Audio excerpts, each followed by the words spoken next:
Hedra has taught him to kill people, apparently. Correct. So, Yes. all right. And apparently I got a Star Wars Lego set in my inventory. Yeah, I added that random to your inventory. It was a gift bought for you.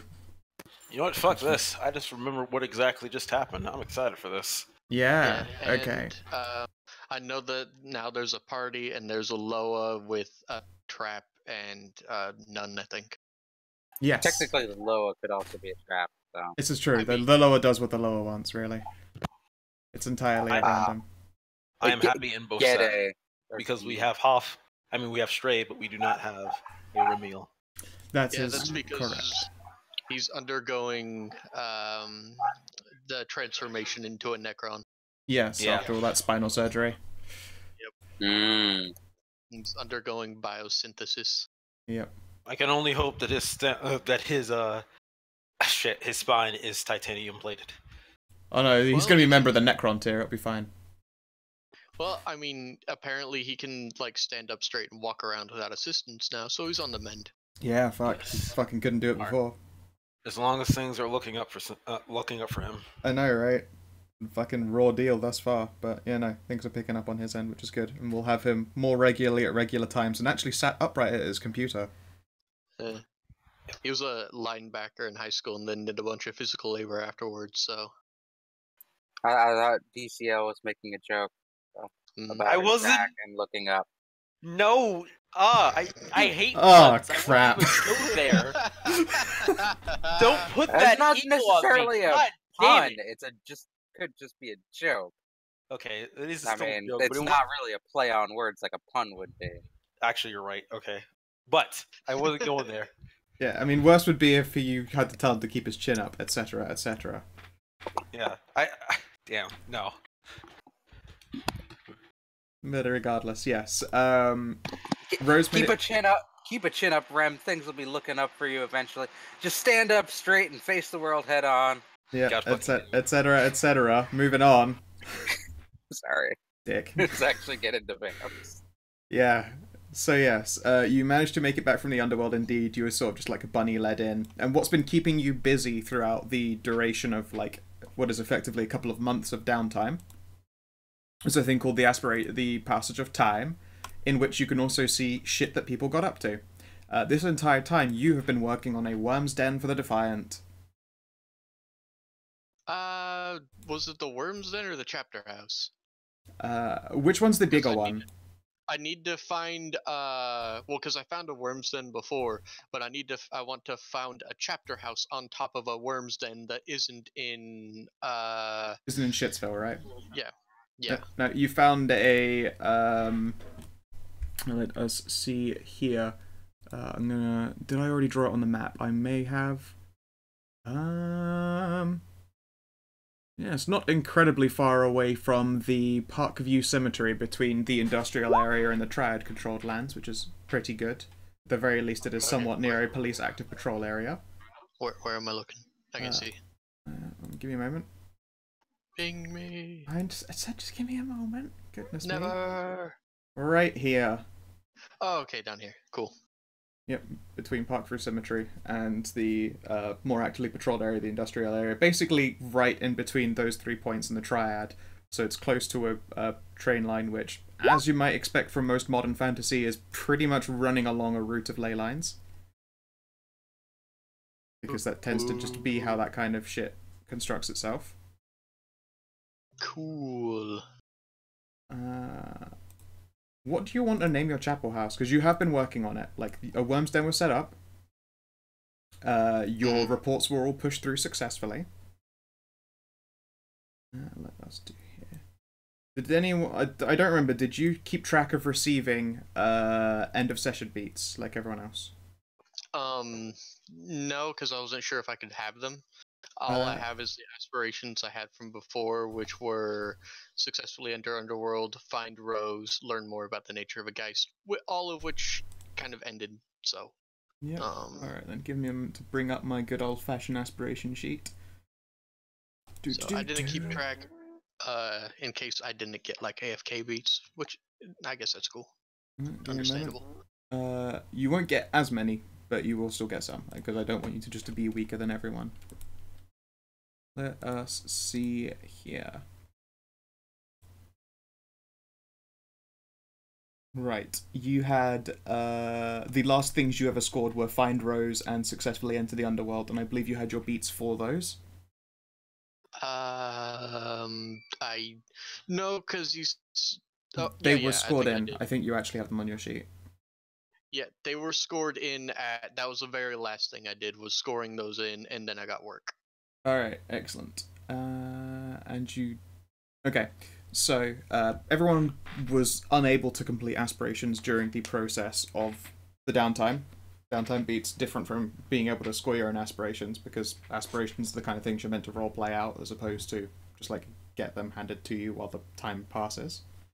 No, that's fine. I believe it was 3 beats a session, guys. You can have. What do you think, guys? 5 beats sound good then? Squiddle it down a little bit. Yeah. Okay, so yes, over the process of the passage of time, you located a new worm's den and constructed a chapel house. You've been busy doing other bits and pieces. You've been pretty much at the beck and call of your elder after you essentially got up to like a whole bunch of random bullshit shenaniganery. But yeah, if you would like to give yourself 5 beats for those things missed, and if you would like to name your chapel house, which is located down here. Sure.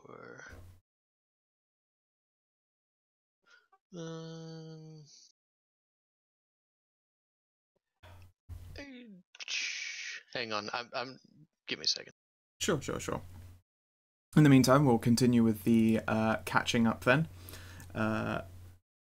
Timmy actually, spent a lot of his time getting everyone else settled in with their new roles, aka Gideon and DCL. And investigated a supposed mage hacker known as Grim Knight, who was a political hacktivist. And found some clues, and then lost some clues, or maybe got information, or maybe didn't get information. It would be complicating to go into the depths of it at this point in time.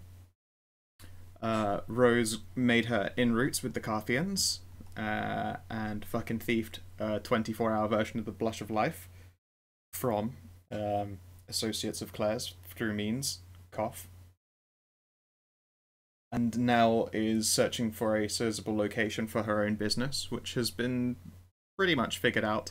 And in order to fund her own business, needs to do some crimes.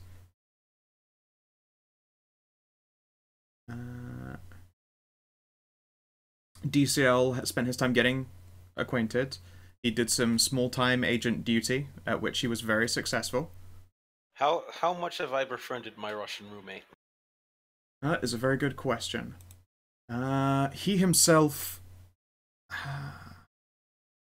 he intended to not stay long, but you had a way better setup because, you were actually in with the folks there, whereas your Russian companion is not Invictus.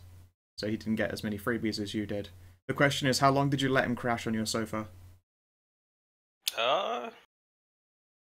It was only the one room, huh? Yeah. How does he leave a mess? That's the deciding factor. Well, no, most vampires don't. They don't. I mean, he basically uses your couch to sleep and occasionally watch TV. Otherwise, he's out doing vampire shit. Fuck it, I don't care. Okay, cool. Alright. So, how do you approach conversation with Russian roommate? Otherwise, he's very much is just flit out, do his own stuff, and come back home.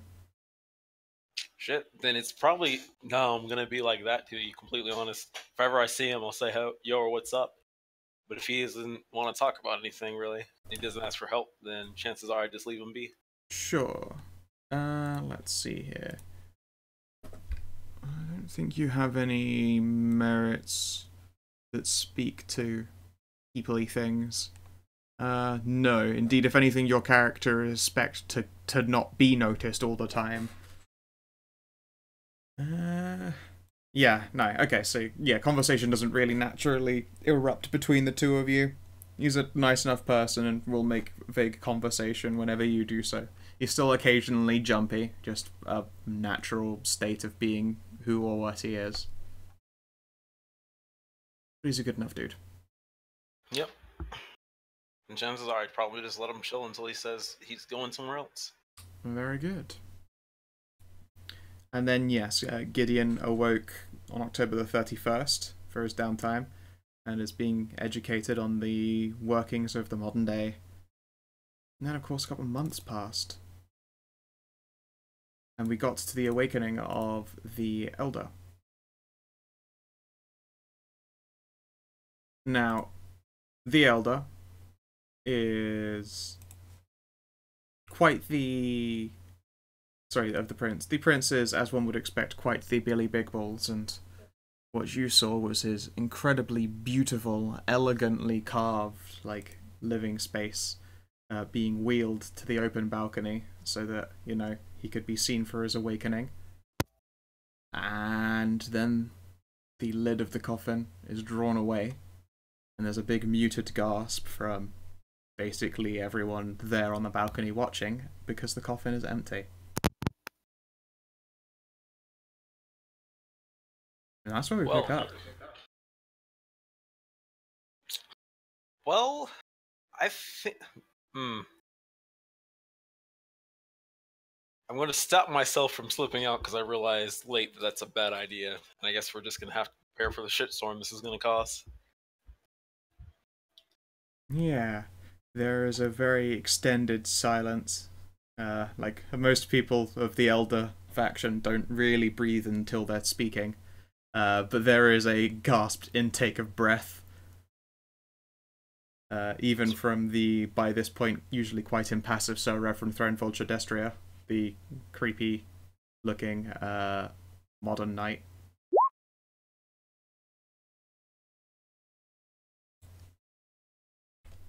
I'll kind of go over to Timothy and whisper to him. So on a scale of 1 to 10, how shit are things about to go?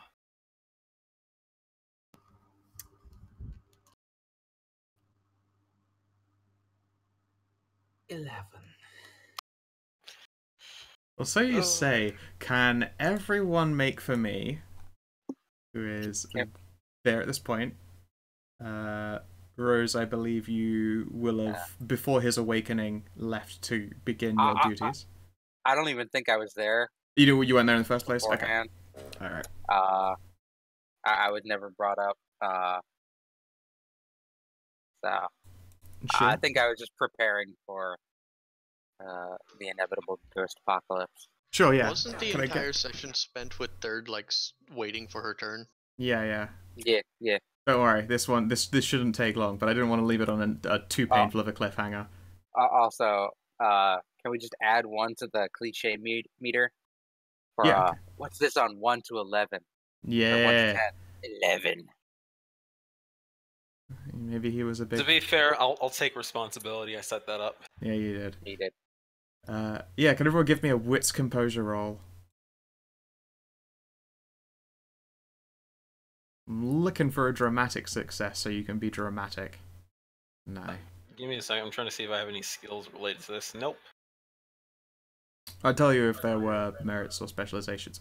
Oh, hey! Okay, so, DCL, the moment you get that cheesy line, you're looking around the room for, like, you know, who's the troublemaker, who doesn't look surprised. And there is one person here who does not look surprised. Gideon. Gideon does not look surprised at all. In fact, if anything, he looks a little bit smug, and he's tapping down on his lips. I'll kind of let Timothy know and say, hey, Gideon over there. He looks like he was in on this. Do either of you have any kind of Auspex related powers? Do I? I do not have Auspex. Nope. Okie dokie then. Well, then that means that you are not entirely prepared for the moment that a figure steps out from behind all of you, very much awake, very much prepared, very much armed as well, in an absolutely beautiful coat, aligned with gold and actual, like modernized metals and Kevlars. You can see that resting down one leg is a beautiful sword that seems to thrum physically with power. It looks across all of you, and then chuckles. Tim drops to a knee. Yeah, you aren't the only one to drop to a knee. And even those who wouldn't do so by default feel almost compelled to do so as his beast lashes out. Drop him to the knee. Yep. Of course, would anyone like to clash beasts with the prince? Ha! I'm just gonna glance to Antoinette and Aurora. Aurora looks really annoyed that this is the card he's played, but will also be going down to a knee. Antoinette's following suit. When you look at Antoinette, there you'd swear you can hear like an amused snort out of her. Of course, for the prince to be awake, someone must have done the duties of helping him awake. It's one of the elders here at the very least. Okay. Alright, yes. Everyone here does in fact bend the knee. In fact, the quickest person to do so is actually the leader of the crones.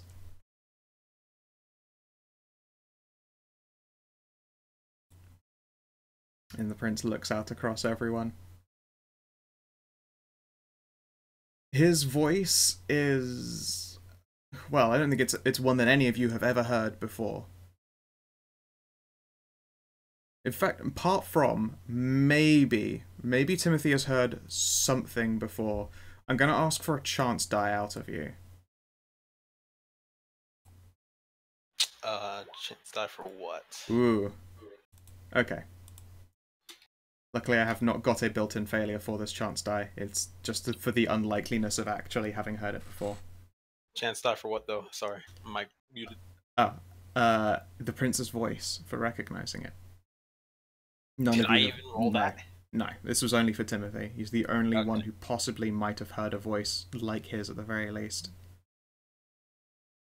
Yeah, I should have grabbed that prince's art, and I probably will do so to swap it, but I forgot.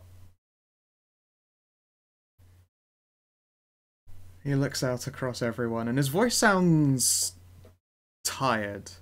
It doesn't sound impressive when it reaches your ears, but you can feel it down in like the very pit of your gut as you sort of just digest everything you're hearing. Like, you have to actually try to listen to him. His voice is that sort of almost exhausted sounding, but you're pretty sure you couldn't forget a single word he ever said to you. Well, it is very lovely, very touching, to see so many familiar and unfamiliar faces here. The world has changed an awful lot since I took a proper rest. And I know I was supposed to be waking up in that, let us face it, rather gaudy coffin. I didn't much feel like stumbling around, being unsure of where I am stood as I fought to bring forth memories of times long gone and past. So I made sure I was woken up a few days early. You know, I wanted to make a proper impression, and seeing the prince at anything other than their best, that just wouldn't do now, would it? And he will look out across everyone, waiting for points of dissent.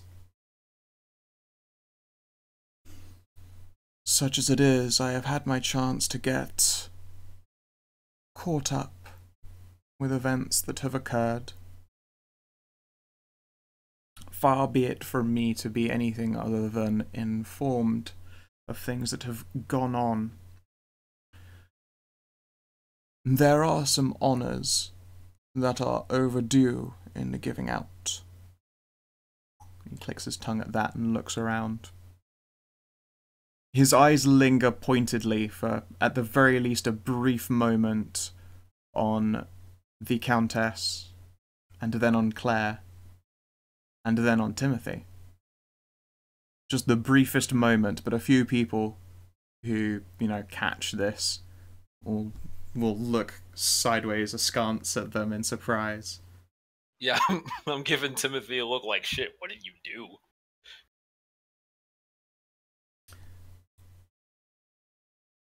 And I figured that with my arisen status so gratefully restored to me, that I would give out these due honours right now. He snaps his fingers one time, and you feel it ring out through the entirety of your body when he does so. And the bartender walks up to him. And people will sort of make way, get out to the side as she approaches, with a small black briefcase in hand. The prince puts in a couple of numbers, it clicks open, and he turns it around to reveal that there are a number of medals. At which point the bartender gently scoops them all out, placing them across her arm as one would, like, present the hilt of a sword. The briefcase goes away, and she hands the medals back to the prince. And then he begins to call some people forward. First he begins with the countess. As one would expect, she seems surprised, but will approach. Countess Evelina, how long has it been since last we met? At which point she shrugs, unsure, snorts and nods.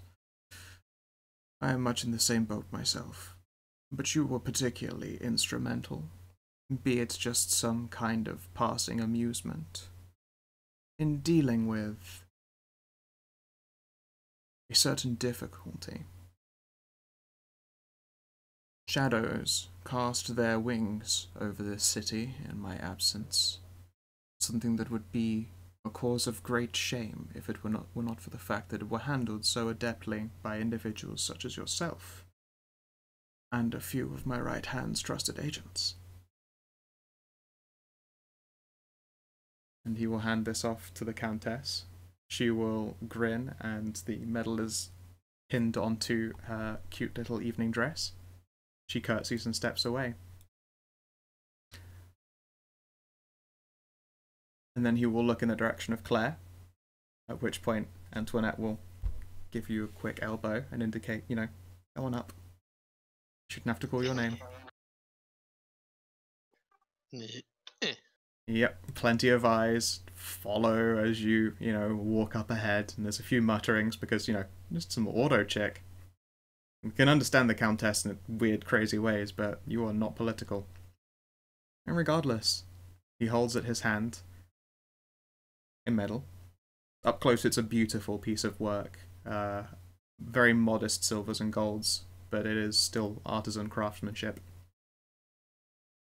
You as well were very much instrumental in the resolutions of these shadows, of this darkness. You are a source of knowledge, although this honor I hand to you now is but a bauble. In time to come, there will be a title waiting for you. I must simply make the agreements for Lady Frost to ensure that they are appropriate. At which point he smiles and hands you the medal to pin on. Alright, I pin it on and bow respectively. He gives you a gentle nod and then waits for you to step away. Timothy, you get a look as well. The bartender isn't there to elbow you, but you get the same idea. Yeah. Rise and respectfully approach. Yep. And he holds out yet another medal. I believe it was your coterie that was the most instrumental, indeed as eclectic as its members are.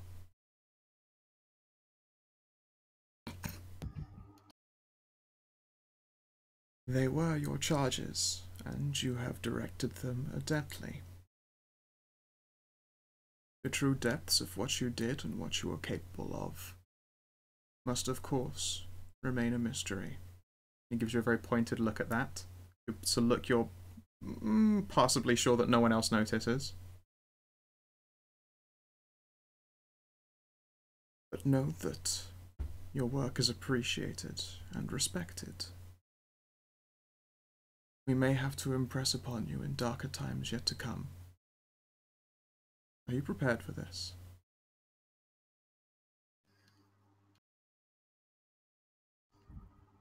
No unconquered should fail of their duty, and I shall not be the first, Your Majesty.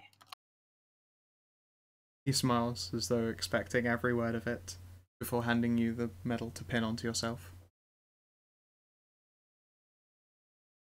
Tim pins it above his heart. And thus it is. Congratulations on these awards. There'll be more to hand, but they are going to take some time to have crafted. He says that more pointedly for the rest of the audience before nodding to you. Likewise, soon you shall be freshly titled and landed. I must be sure of the state of my holdings before doing so. I am sure you understand. And then, once more, he will pause and wait for you to step away.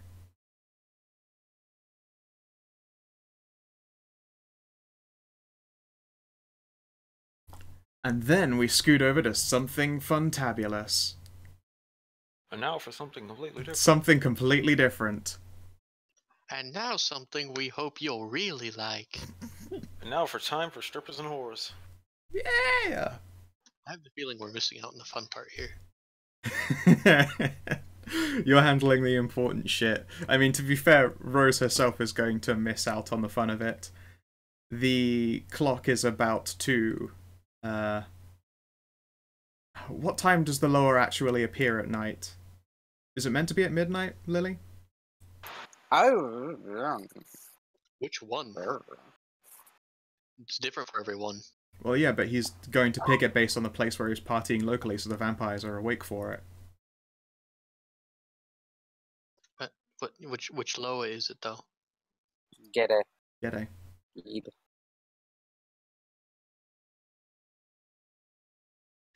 Okay then, regardless. Hang He is expected to step through then. I think it depends on your definition of a day. Yes. Hold on. Let me find something here. It's good to be sure. I don't want you to have like half of your day stolen. Well, yeah, it depends. It depends. I'm just gonna look it up before I say anything. Yeah. The question is, did he arrive in the day and has already left you a shitstorm to deal with? So, yeah. Papa Gede, the psychopomp? Yeah. The man, the myth, the leg end. I believe it's based on Gede Nebo. Or Papa Ged could be it too. Because Gede is like the name of an entire family of Loa, and Papa Gede was, of course, the first man who died. Nebo is the first man to die by violence. Nebo is the leader of the spirits of the dead, so I think that's the. Yeah, there you go. I fucking love that art. It is so perfect to represent all of the things that he is about. I want to see this art. It's right there. You know, on the screen of Dante's. No, I pulled all the players over, or should have done. Oh, there we go. I see it. Witch doctor guy. Yeah. Big guy. I was worried for him there. It's a scrappy little dog.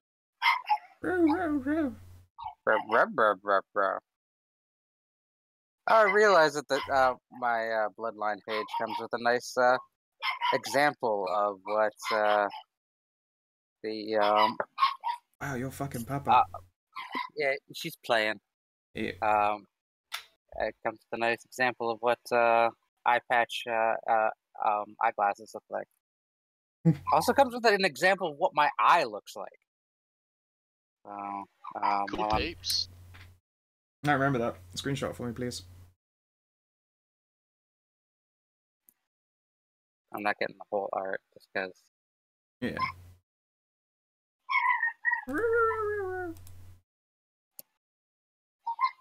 Yeah. Creepy. Yes. Okay then. It is intended that he arrives then at 7:33. Yep, the classics. Okay. Yes, he is expected to arrive at 7:33. That means if you arrive early. Once a gatekeeper is acknowledged by Ged as an Apollinary, he is sworn, and he is sworn to take up the burden of Ged for 1 night per year.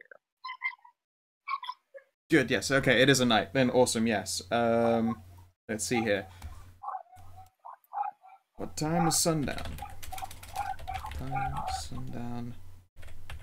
New Year's.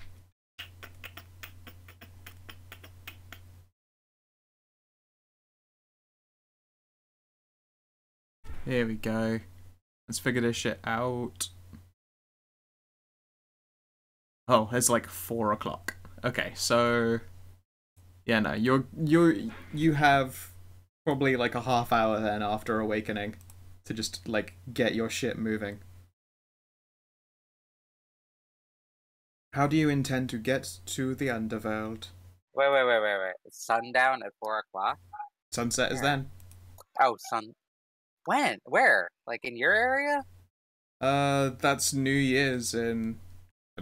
It's probably UK then.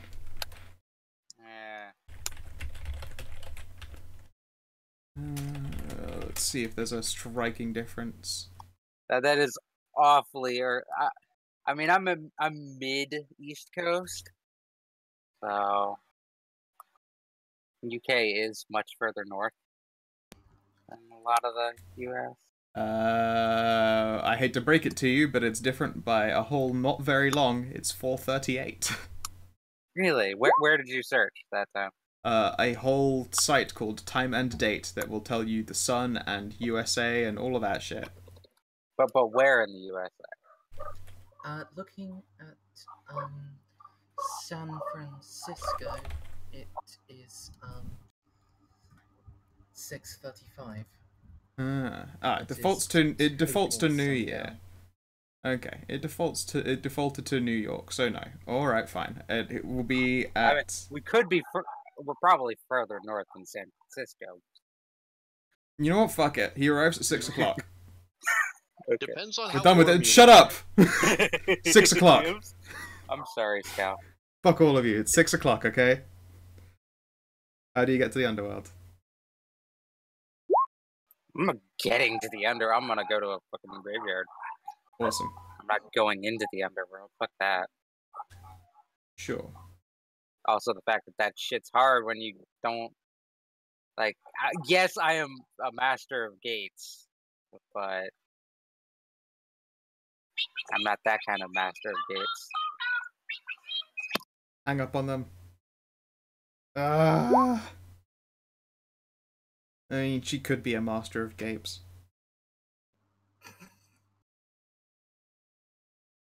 And she can create an entryway and an exit way anywhere she wants.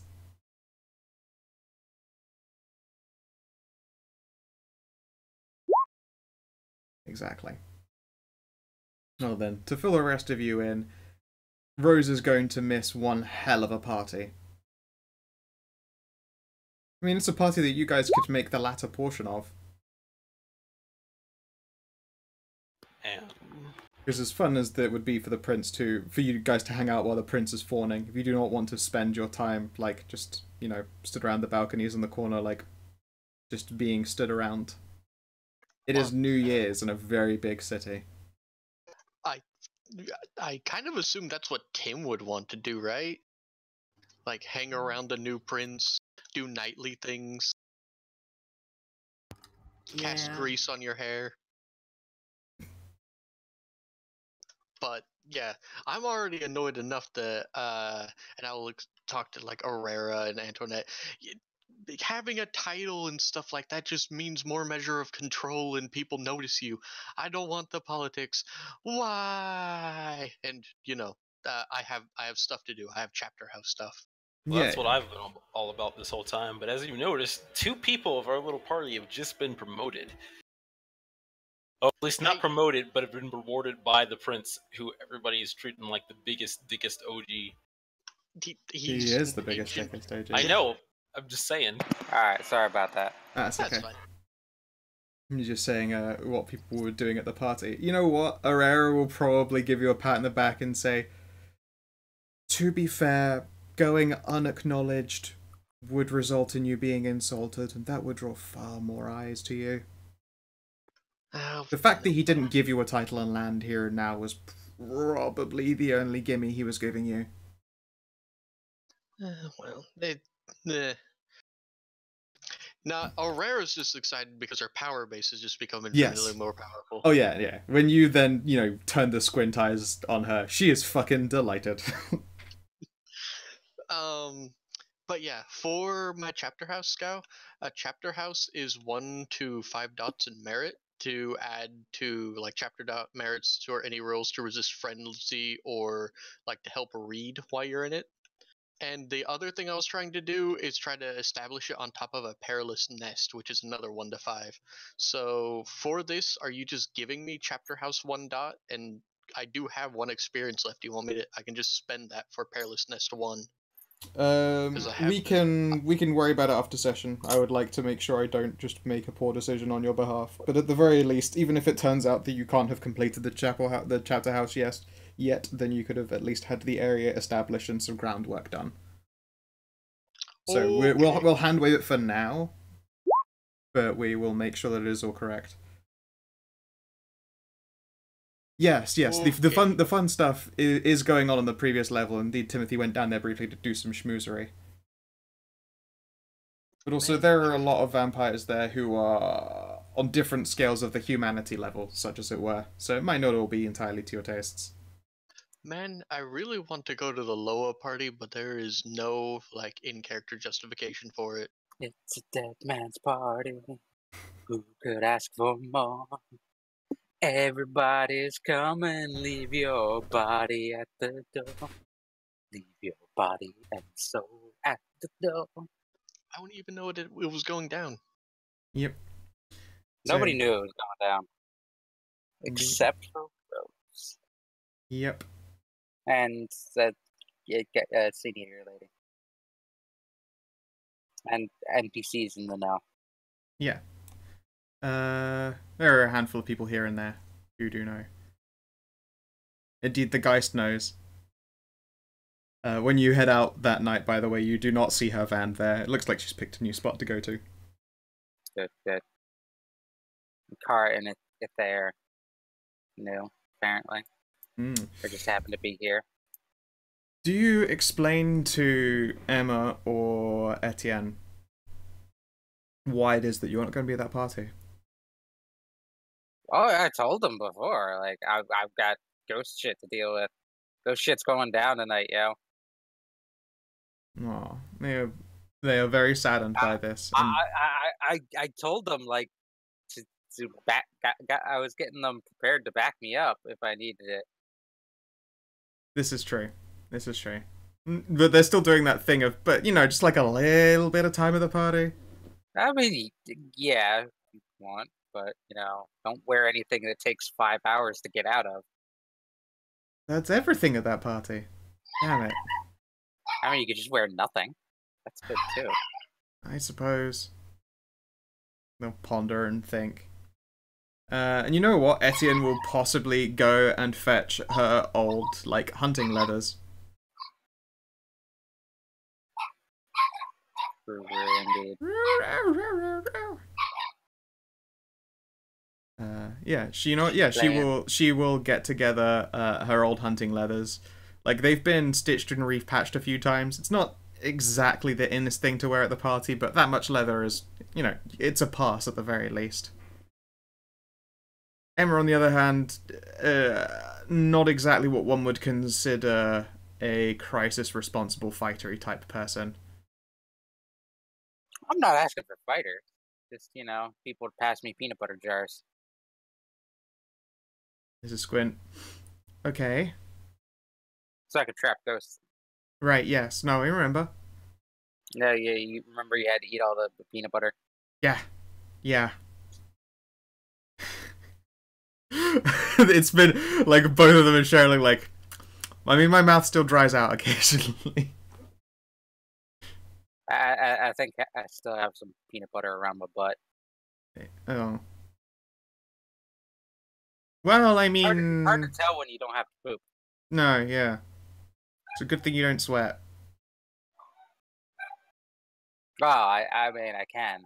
Well, okay, it's a good thing you don't by default. Otherwise, it would. Never mind. So yeah, you have your John Wick cupboard, but full of peanut butter jars now that have been emptied and cleaned. Yep, yeah. Got to do tactical reloads of peanut butter jars. Absolutely. And there is probably what other kind of things do you get for preparing in this situation?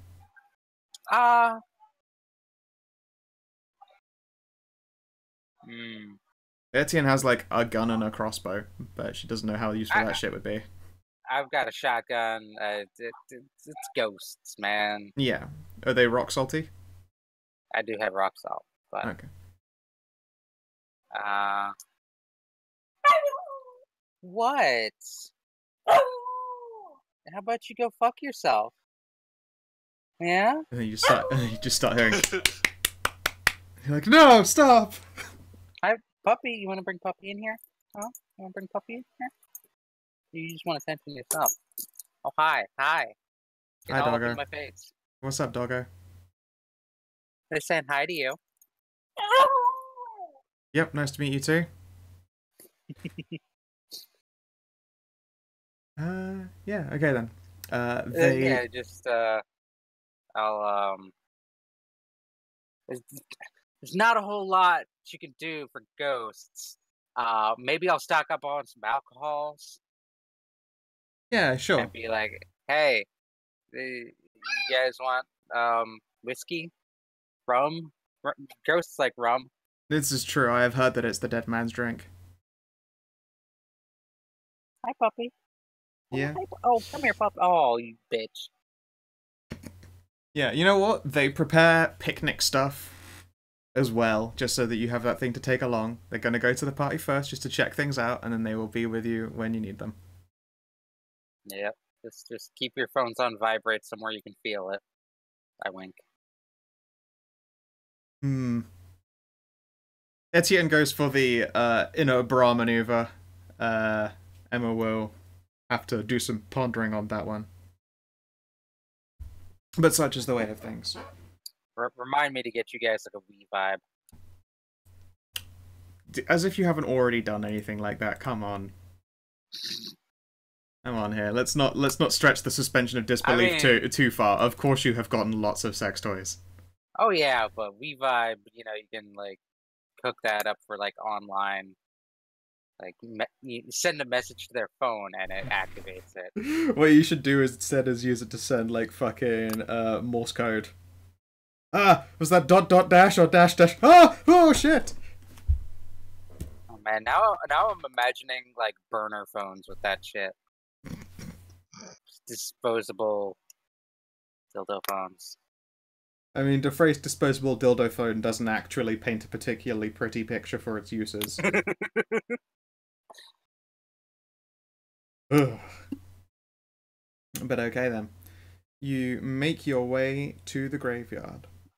Such as it is, you're there when you hear a rumbling. You hear a rumbling and drumming. It is, as one would expect, quite dark out now. Set up my picnic. Excellent. Grab several peanut butter jars and sit back. Take a long drag on a vape. Yep. And wait. Awesome. Well, the rumbling and the drumming seems to hit its crescendo, and then it's almost like out of a cartoon. A crypt door bursts open, and then you can hear a full jazz band.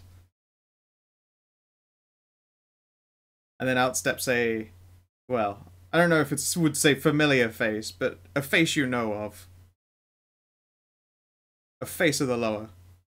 He's got a hat, He's got a fucking ridiculous suit. He's got a cigar the size of a forearm, and you can't even see where the jazz music is coming from because he saunters out alone from a completely inactive crypt. This is probably only the second time she's ever seen him, so she'll be a bit like speechless that he's here.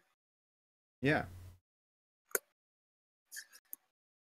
Yep, he will, has a quick stretch and you hear a sound that sounds like joints popping, but it's way too much popping, like a comical number of joints are clicking and popping as he just stretches himself one single time before he drops his arms back down again.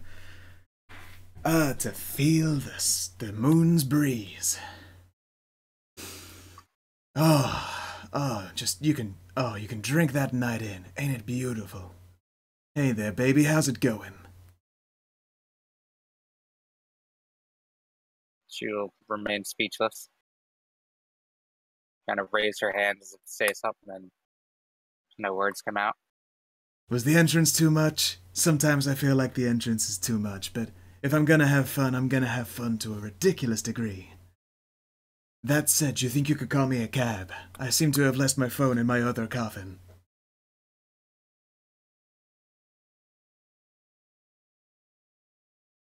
I can get an Uber? Or... An Uber? The fuck is that? I just want some wheels to take me to a place. That's what that is. Have it back when you're done, and she'll pull out her own keys. Alright, that works for me just fine. Now then, I just want to warn you. I don't know who's been telling those spirits down there that things are going to be happening tonight, but, well, I mean, to be fair, they was expecting it. What with this being the last day, and I decided that I wanted to go for one hell of a party. Ooh, I'm gonna climb up inside some boys and girls and wear them like a warm glove. Damn, son, I came back from the bathroom to that. Yeah, I came kind of stocked up. Is that peanut butter? It was. I see you're gonna do that whole jar thing. I like it. I'm amused that you chose nothing but... Is that rum? I love rum. Hey, yeah, offer a bottle of rum. Yep, he accepts the bottle, plucks off the cork with his thumb, and then just starts sipping and leaning his head back and swigging and swigging and swigging. And you swear you can hear a trickling noise, but you can't see, you can't see water trickling down anywhere. You can't see anywhere liquids are going. And then he... Trickling out of his butthole. It could be for all you know, but you don't see wet patches if that's what you're looking for. And then he finishes the bottle, stifles a belch.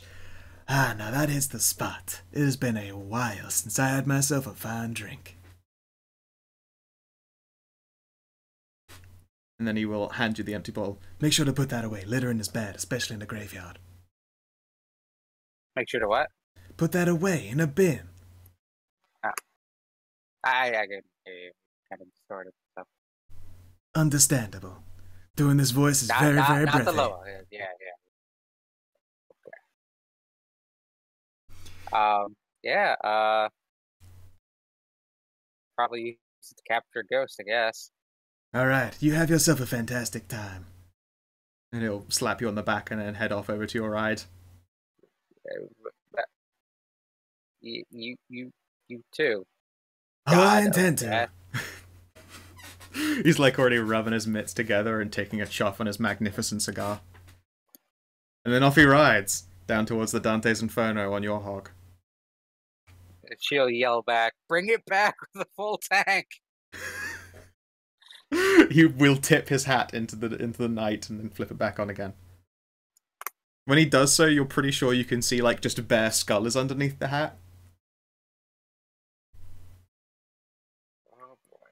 I'm surprised you didn't Ghost Rider that motorcycle when you got on. No, it turns into a New Orleans jazz funeral hearse.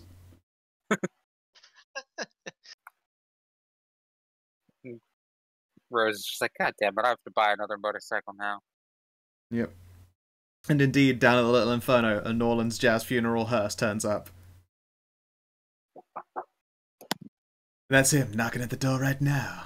Hey there, boys and girls, you want some fun with the Lower of the Dead? And then partying begins. I believe Lily is temporarily indisposified again. Nope. Oh, I thought I had a knocker in. There was. And you told her to fuck off? It was nothing. Good. Oh.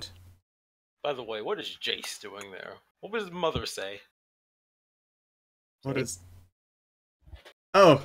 Yes, Jace Dustgrander. Yeah, That's a guy? That's a guy. A lot of traps on this map. I mean, he's not Maybe actually that trappy, it's just that he's a Oh, cat okay. guy. I was about to say, maybe I'm too deep into anime. like- That looks like a they're clear red. guy. I thought it was like a hood or something. Oh, like that. right, yeah, no, that's just ears. This is a very fantasy-esque, modern S&M club. I mean, it's Halloween. Oh, wait, no. It's it's New Year's, but I mean, don't you like, fucking The, bartender gnome? That is not a bartender. Oh, no, you're right, That no, is he's not, he's the Chippendale gnome. Oh, no, wait, he's he's Chippendwarf, that was it, that's No. Chippendwarf. Orc. I thought orc, but Nope, yeah. nope, that's Dwarf. short, that's dwarf, that's Chippendwarf. Chippendorf. Okay. Orcs are uglier, and I guess In that's Shadowrun, yeah. And there's another cool ass fucking dwarf dude. That's clearly a biker guy from. Yep, from the Brides. I thought they got run out of town. They didn't get run out of town. They were doing the late business before the business, quote unquote, gets bad, so to speak. Like it's the depth of the nights now. It's when the brides get the most of their shit done. There's only a token number of them currently in the in their gang's little hidey hole. Gotcha.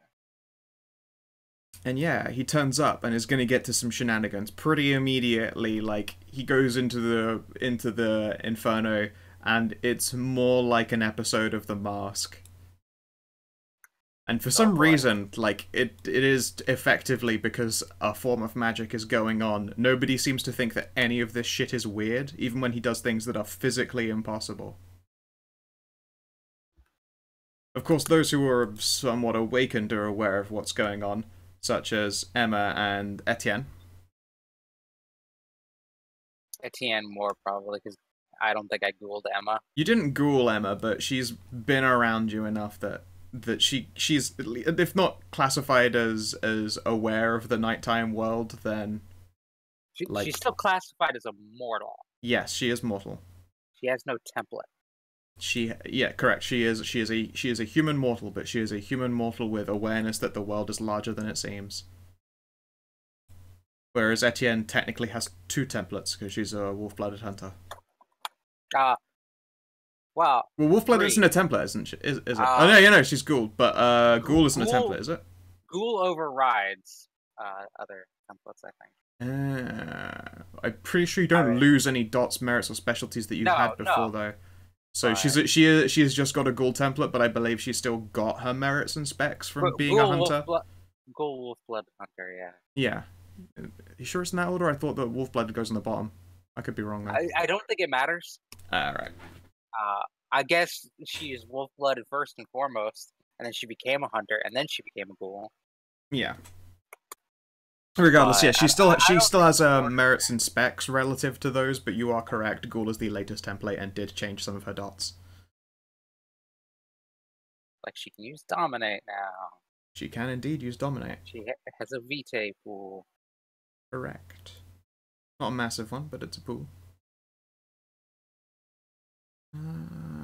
Yeah. I mean, if you text your sister and wish her a Happy New Year's, like, before New Year's hits, which is when all the phones fucking die, then you will absolutely get a response. And it is a picture of her and a handsome black dude and a dog. Bork, bork, bork. They said it's because the dog is afraid of fireworks, they're taking care of it for the night.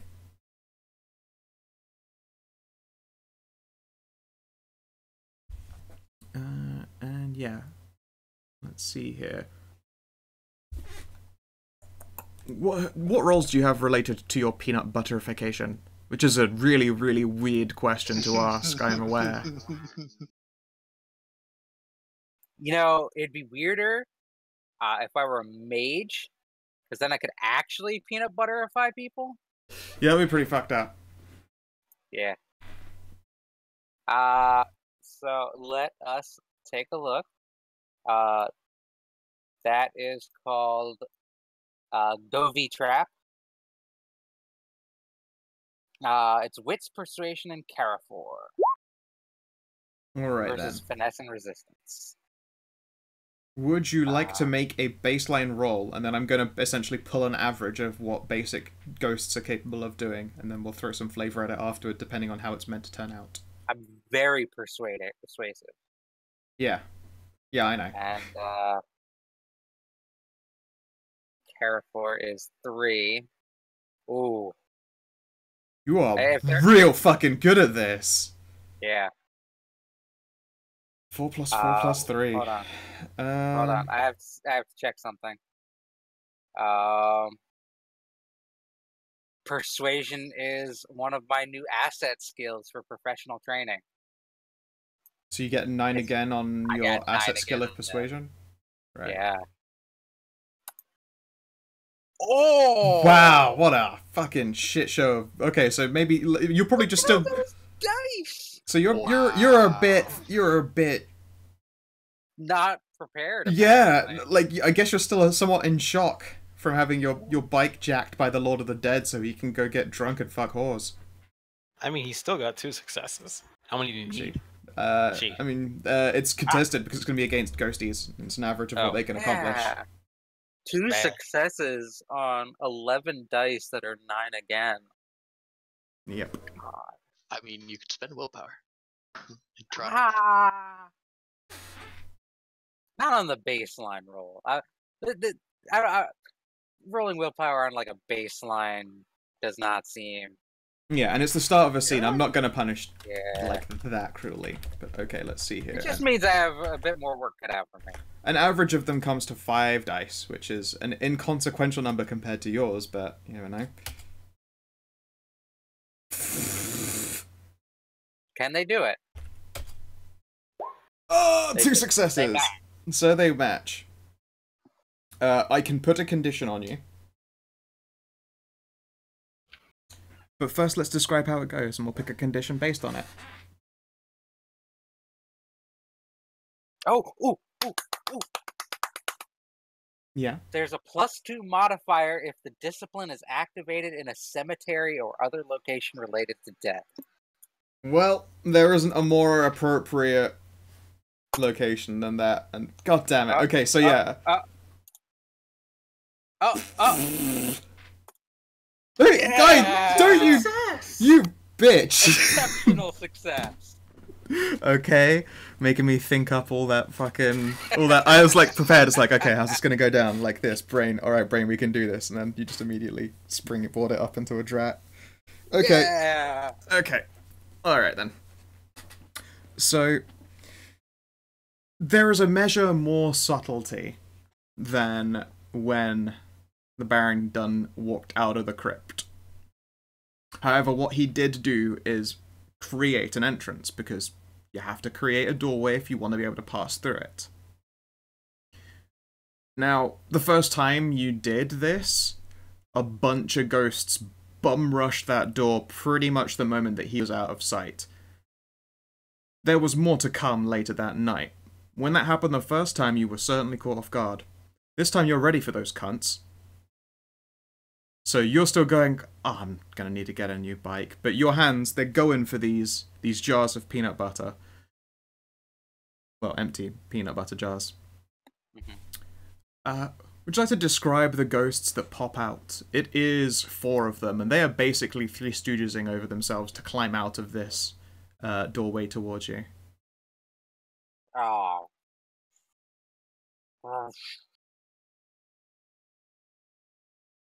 I have no idea. Alright then. Let's see here. Make the peanut gallery. describe one each. That's what you should do. Alright, fine. There is... You know what? They are 5 dudes in Hawaiian shirts, and they all have very similar looking injuries. It looks kind of like they might have gotten drowned, I would say. But you can see that there are a number of bullet wounds on a few of them. And all these Hawaiian shirt-coated motherfuckers are all pouring out the door, and they are excited to be on their way. Of course, you can only jar one person at a time. You are pretty ready for it. It's 4 people, and you've got to be quick. In what order do you prioritize them? Let's see here. Give me a... Fuck, you're also really good at noticing people, aren't you? It depends. I'm a trained observer. I can, like, look over a place very well. But I've only got the one eye. This is true. No, well, I mean, your other eye works. You're looking at ghosts. Technically, I have the one eye flaw, though. So if I gotta... I'm pretty sure it does not apply to ghosts, because you are looking at them. Like, regardless of whether you have depth perception for the rest of them, they have depth perception because you are actually seeing them with 2 eyes, which is probably really disorienting thinking about it. Yeah, alright, then I'm pretty good at looking over. Yeah, that flaw would apply to, like, solid people. In fact, it would probably be even worse if there were solid people and there were ghosts around trying to obfuscate them, because the ghosts would have depth and they wouldn't. I'm pretty good at wits composure. Yeah, rock and roll.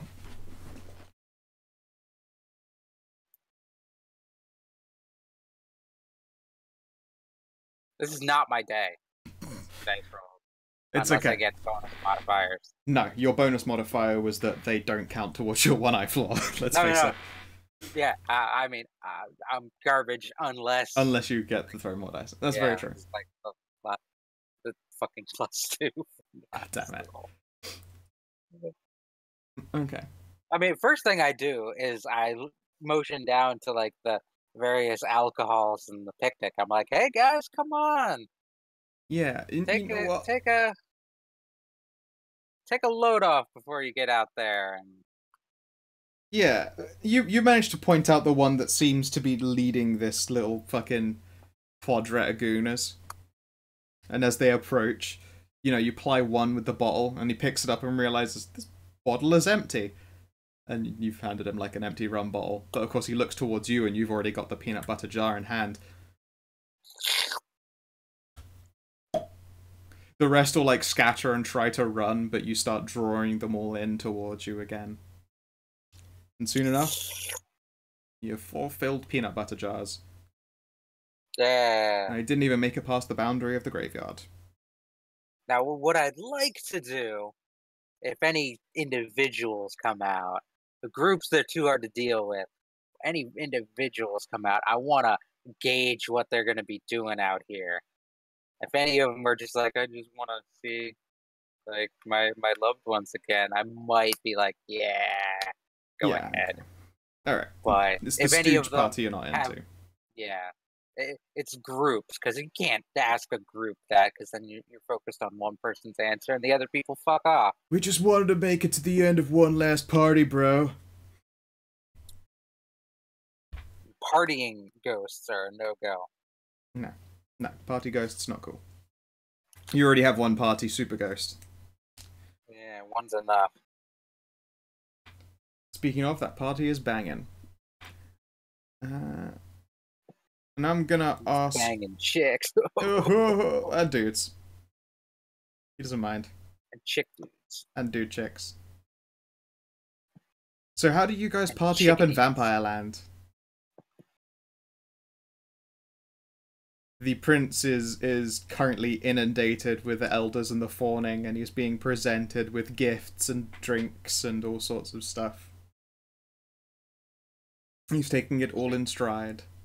But you have the run of the place. It is all but rented out to you. Antoinette's gonna go off and do her thing. Claire's just gonna follow Aurora around like a puppy. Sure. Aurora knows that party is not your easiest scene, even though she dressed you up all nice for it. Thing is, of course, you do attract quite a bit of attention, especially with the shiny new medal and then the beautiful Aurora on your other arm. Yay! And the fact that Aurora now has me have maxed out striking looks. How dare she? Also, do I still have allied Tanya? That's never gonna come up again. It's been months. Do I get my resources back now? Let's see here. Ally Tanya. It's been 2 months. Yes, you can restore your status.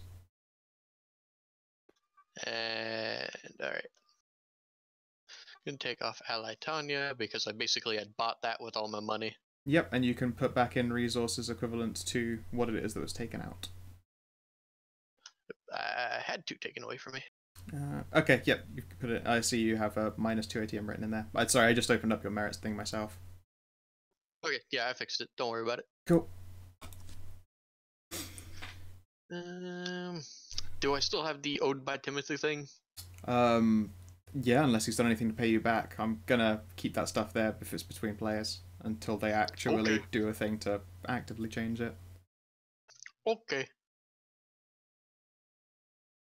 Yes, let's see here. There are a few people who are indeed interested in you. There are some Ordo, some faces that you didn't immediately recognize because when you saw them, they had been wearing fancy hoods and robes, because they had been involved in the construction of your chapel.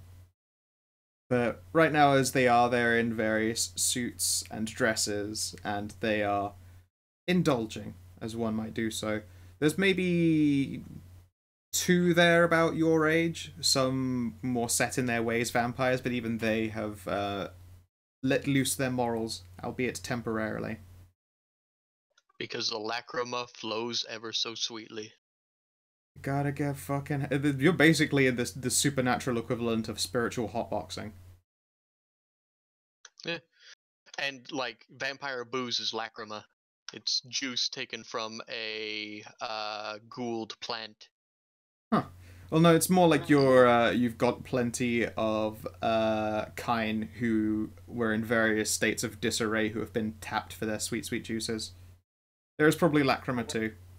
But that's the primary is way easier to acquire in San Pasado. I get you. Yeah, I don't think we have very many of those Whatever that bloodline is called. gangrel ladies. Yeah. They can be made. Lacrima can be made outside of that. It's just that bloodline is super, super adept at it, and that's why they're known as the gardeners. They should be known as the fucker bros. They get you drunk. Yeah. Well, because when most other people try, they just kill all the plants, but they have an unnatural ability to. Anyways. Yeah. Moving on. The primary is that it's lots of high-end drunk people who are being tapped for their goodness. Like the number of people who are blissed out from the kiss is innumerable. So there are a bunch of kind here as well. Oh yeah, but they are absolutely in a state that would not allow them to make any kind of trouble, or nor do they intend to be so. There are probably some that are ghouls as well that are they are absolutely a-okay with being Shazi ghouls. It's probably related to other people's bloodlines. Well, one would hope is that we have sturdy locks on the door. If they wander into traffic, they'll all get killed. Look at that one, just points at one, just falls over. Yeah. There's one who is going chug, chug, chug while there's a person at their thigh drinking and the others are around them going chug, chug, chug. Oh yeah, I didn't think vampires still did that. Oh fuck yeah. Look, no one parties like a monster. Because a monster They're can party probably harder than a younger. human. They are the younger ones, yeah. Because I don't think the older ones get the whole chug, chug, chug. Yeah. No, they say it in like older arcaner languages. Chuggeth, chuggeth, chuggeth.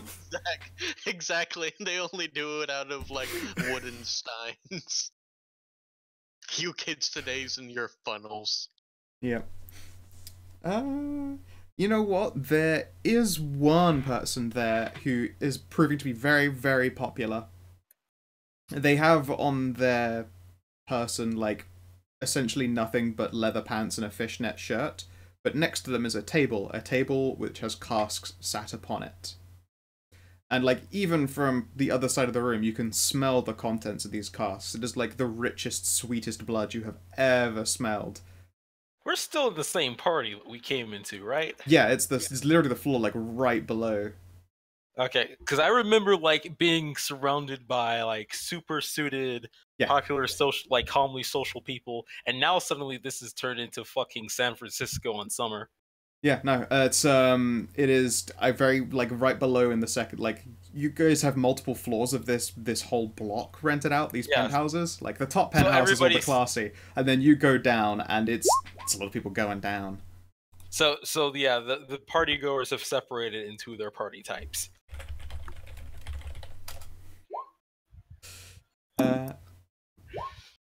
You wouldn't sweat to death in San Francisco. It doesn't get above like 33.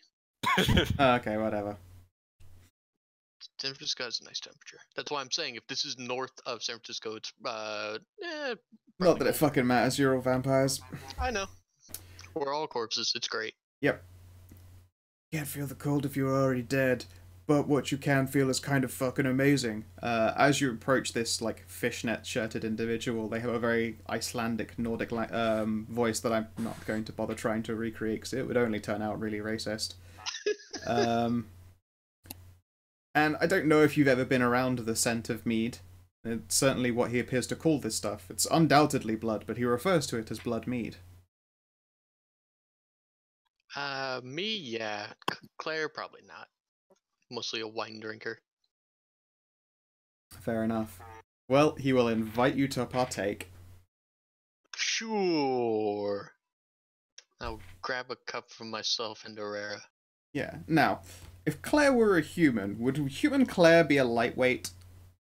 Not really. She was like wine and cocktails. Okay. Her sister. Well, as compared to her sister, yes. But yeah. All right.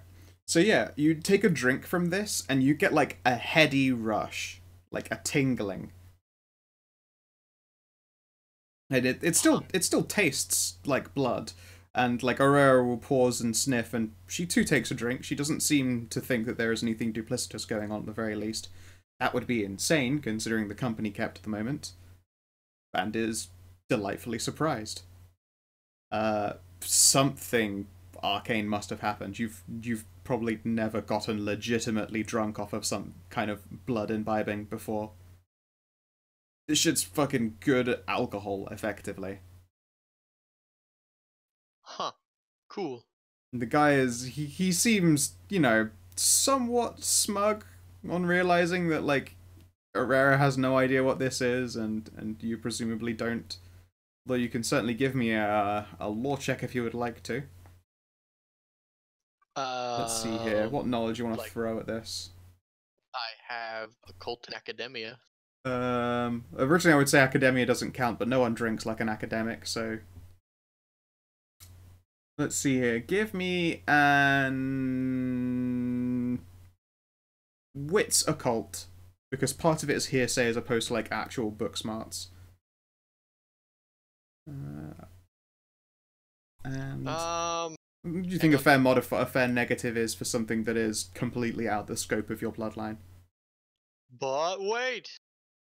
I have encyclopedic knowledge occult. So Okay. I have to look up what that does. Give me a second. I always forget what it is. That's and fine. I always forget I have it. It's in the it's not actually in it's in 2nd edition, just World of Darkness general rulebook. World of Darkness. I feel like Googling these days is just quicker. Okay. I was intelligence wits roll. Anytime your character is dealing with an area of your interest. On the roll, the storyteller must give a relevant fact or detail about the issue at hand. Okay, cool. Then it's... You are actively trying to already figure this out, so if you use your encyclopedic knowledge, then that's where I throw a factoid at you. Whereas if you actually want to try and figure out what it is that you're imbibing, then you're going to have to rely on your wits occult. That's pretty fucking good. Oh wait, what were my negatives on that for being... Yeah, of course. Let's see here. It is way outside the realm of your bloodline. It isn't a bloodline secret because it's new, but it is just not a thing you know. So I'd say a -2. I think that Okay, only 3 steals. successes. Yeah, that only steals 1 success off of you, so that's okay. All right. So yes, there is a process of effectively magical distillation. Well, distillation is incorrect. Like, the distillation is done with all these other bits and pieces and parts, and then the spirit of spirits, the idea of getting drunk, that's more like a memory, is recorded magically and put into like sweetened prepared blood. So effectively, you're just being persuaded that you know what drinking feels like. Like, you are drinking the memory of being drunk, and it is still delicious. Like, it has been flavored and all of that. But like, if you'd never been drunk in your entire life, then this wouldn't do anything for you because you don't have that knowledge base from which for this drink to draw on. Okay, cool. So it's more like a delightful illusion. But as is the nature with all kinds of illusions, if you believe them hard enough, then they're real, and so you get drunk. Cool.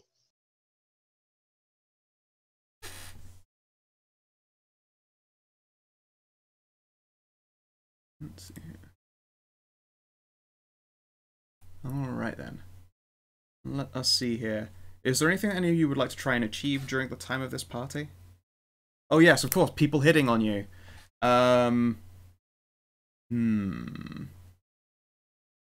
There are a couple of people who you're pretty sure they started the night in, like, Armani suits, but by this point have been reduced down to, like, essentially half open white shirts, pants, and like just, they probably still have their shoes, like, but undone belts and all sorts. Like, just a night of indulgence is already starting to make its showings on them. And no, they're kind of like way too fucked up to do any hitting on people. They're so far gone. Most of them are just lying down and being fed on because standing up sounds like way too much work. But yeah, there are a number of kindred who do their flirting thing. Do you reciprocate at all? You know what? Sure. Okay, cool. What are they like then? You tell me. Oh, okay. How dare you? I was lying down. Yeah, it's a little trick. I can't think while lying down. Everyone knows this. I didn't. Now I do, though. Dude, I'm drawing a blank, man. Give me a second. Sure, I'll let you fool around with that. Let's see here. Timothy, what do you do during the partying? Claire, at the very least, has opted with going down to join the party fun times with Aurora.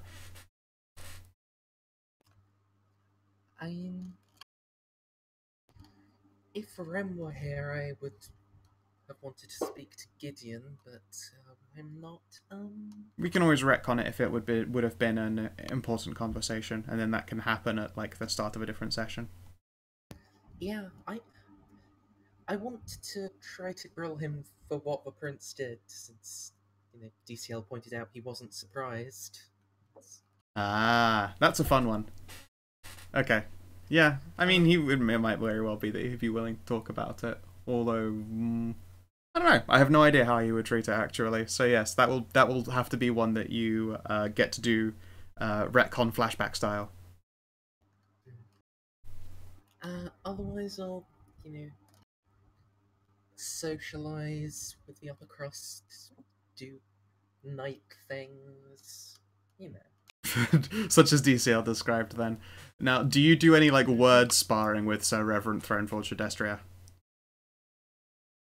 Like, he is effectively like your opposite. He's like the leader of a different intelligence force. Yeah, the difference being he's a leader, I'm like relatively low ranked in it. This is true. And to be quite honest, he'd be better at it than me. Not an unreasonable assumption, although at the same time he is a Lancea in a place of Invictus. He doesn't get to draw on to the same number of status merits as you do. Yeah, but... Like, you do have home field advantage. Whether that makes up the entire difference is another story. I'm gonna say it probably won't.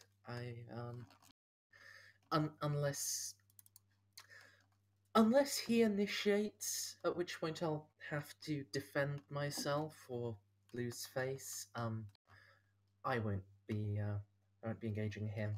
Okay, that seems fair. He probably doesn't opt to be confrontational, no. He expresses a manner of distaste at, like, how hard people downstairs are partying, but you can't help but notice that he seems ready to accept any glasses that are passed his way from people who are coming upstairs from down there, or, you know, back and forth again.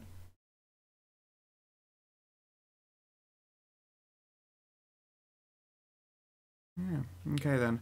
Let's see here. You had your money acquaintance. And then there. DCL, what do you do? Stand around? Just stand around?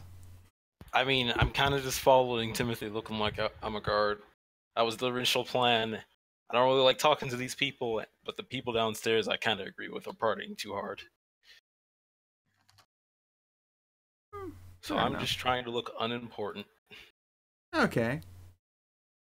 So the two of you are doing a little standabout. Are you doing so very obviously stood together? Depends on what Timothy wants. It's up to you. I mean, I guess it's not going to be something I can hide working with you or working for you, so I see no reason to pretend like I'm not involved with you.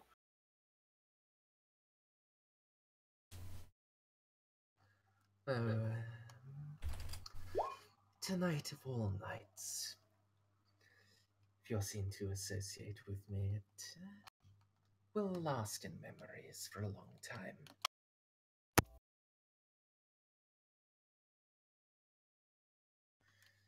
Depends, really.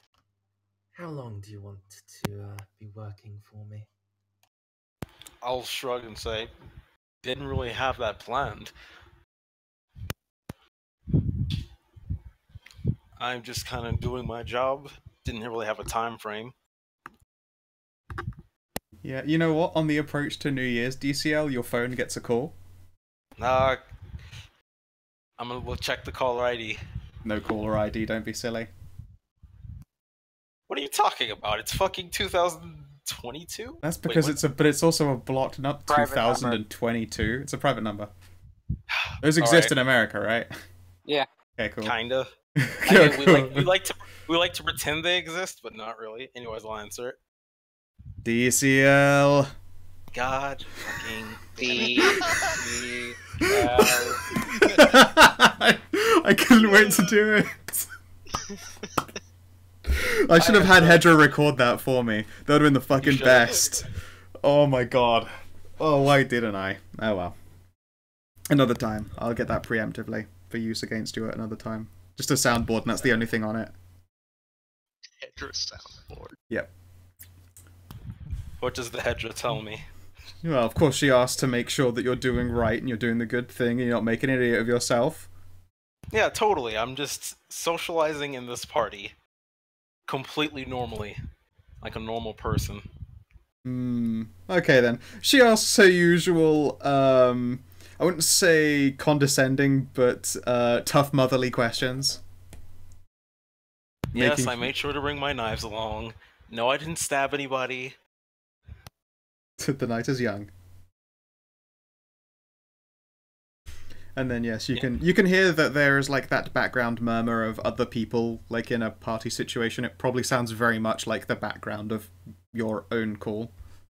Yeah. Well, does that mean I guess I shouldn't be surprised if Hedra is somewhere in the party watching. Oh no, God, no, not at your party. She's just at a New Year's party herself. That would be amazing. You're like, wait a second, you look over your shoulder and she's staring at you. Can't even be surprised because it's only the 60th time it's happened. Yeah, God, I still remember the fucking Whatever Kun story.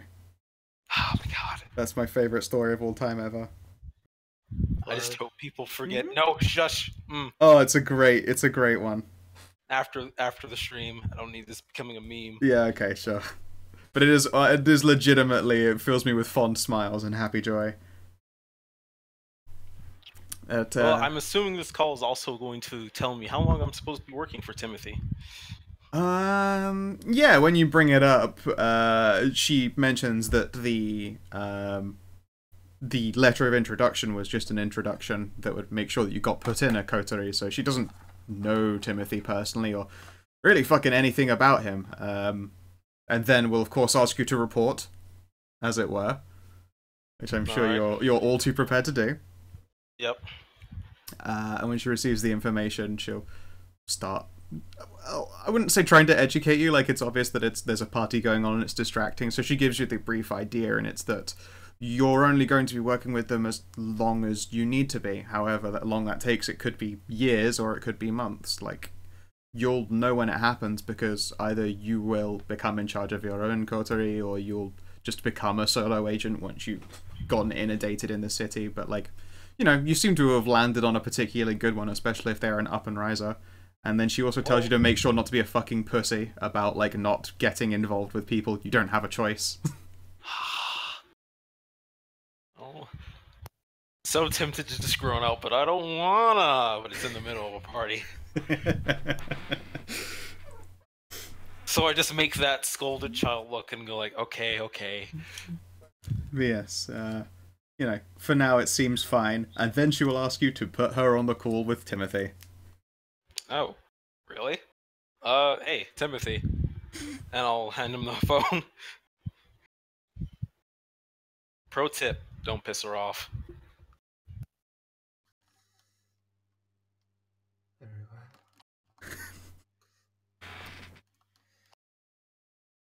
And so you are very suddenly met with a rather stern voice along the lines of, so is this Timmy?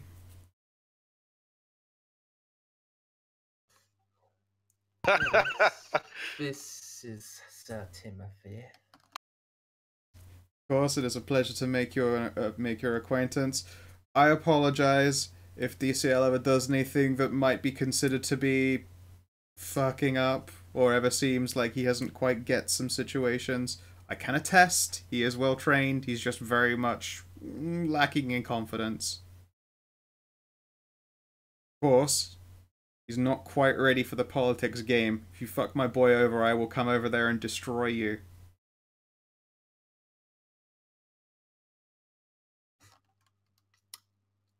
Of course. I understand the level of dedication it must have taken to train him, and he shall not be squandered in this city. Very good. Have a happy new year.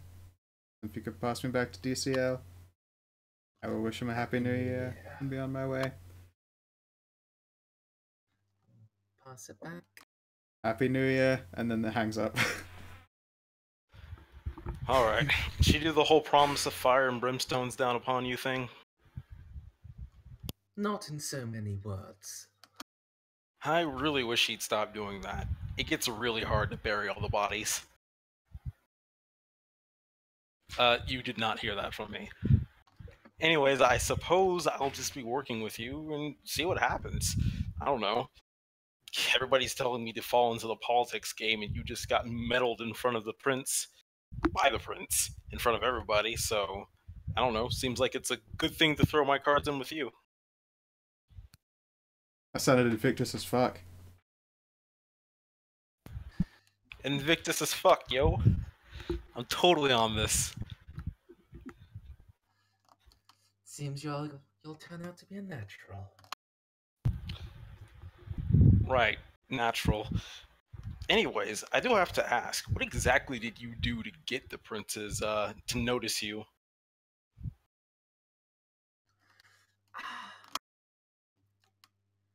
Some services are secret. SEAL Team 10 shit. All right, I understand. Ask me again after the party. Tell you what I can when we're in private. What I do want to know is... Oh, wait, yeah, I forgot Remil's not here. Okay, drop that until it happens. Yeah. I mean, you can ask the question and then not get the answer and then also be part of the retcon flashback. Well, anything else I want to say will have to wait till after the party, so I guess we just go back to chilling out. Indeed. It is great, the distinction between the two of them. I almost want to draw side by side. You need to do it like Charlie's Angels instead. Do the Kothari Charlie's Angels style. It's just DCL, Transistor Girl, Sir Timothy, and Rose. And then you have like the spooky like outline of a ghost werewolf man with wearing like just a fucking Cossack hat like flittering through the background. Well, What it about just looks Gideon? like It's called Gideon's Angels, of course. it just looks like He turns up at a voice at the beginning or the end. Oh my god. well, it just looks like Timothy belongs like sitting in a chair while Sicilian music playing in the background. Meanwhile, DCL's character art just looks like he should be in one of those Cartoon Network teen just discovers he has superpowers show. Ironically, the character I took this from is from at least a decently grimdark anime. You also blackfaced him if I remember rightly. I also blackfaced him. He's like tan. He's like dark skinned, but He wasn't dark enough, I know. He wasn't dark enough. It's like he had dreads and he grew up in Africa, and I'm just like, okay, you're black. Black enough, it'll do. But apparently not black enough. No. Okay. The Japanese don't know how to color black people unless they are like uber black or tan. Like you mean Bob There's the no big guy in-between. at a classroom of the elite? Who they Yeah, still there's- use a there's no Japanese in-between. the Japanese fucking- voice actor that still does it though? Yeah, the fucking guy. across Yeah, the little street boss. Always, I fucking love it, but I fucking hate it. It's good. It's good shit. I'll have to show the others that. Any time they use a speaking line, it's fucking it's word soup, incomprehensible. It's still subtitled with English because you can't understand what's being spoken as English. Exactly. But yes, it's all a grandiose mixture. And yes, DCL is black. He is allowed to blackface his characters. However, I will admit it's a bit of a hypocrisy that we can't whiteface some characters to use. Hey man, it's just the way it is. once white people go through slavery, you're welcome to. That's actually what people did in friggin' Fallout New Vegas, because all of the character models for every other race were just horrible proportions, but the African American one wasn't that bad, so they released a bunch of models just white facing them. Amazing. Amazing. Oh, technology. Obviously, they did not have pure Aryan skull shape. Oh, fantastic. Okay, then. And then back in peanut butter jelly time. Peanut butter jelly. Damn it, no. I could bring that back. Peanut butter jelly time, peanut butter jelly time. Let it die. It's served Peanut butter its jelly time. with a baseball bat. So yeah, Rose, you are sat out on your picnic blanket, and there is a ghost there. They appear to be a small child, probably the age of 8. Alright, what is your purpose for visiting the mortal world? She'll drum her fingers on a peanut butter jar. She like twiddles her fingers and shuffles from foot to foot. I was wondering where my puppy is. When did you die? She starts trying to count on her fingers. What do you remember what year it was? Shakes her head and I. Tell you what, give me a wits composure. And you watch a lot of TV, so I'll give you a +1 on it.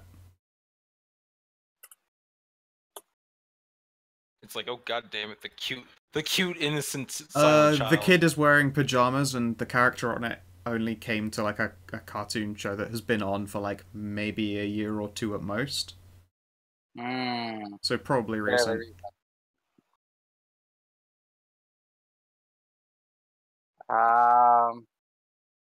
Must size her up and try and see if she's gonna be a violent type of ghost. Because you never can tell with kids. They can either be like the cutesy one or a fucked up nightmare.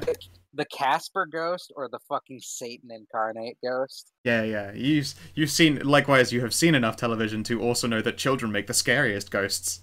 Exactly. All right, sure. I won't be lured in by her cute demeanor. All right then. Necessarily. What do you want to throw at this roll? I'm not good at empathy, but that seems like the... Yeah. I mean, you're good at wits at least. You're still throwing 5 dice at this bitch.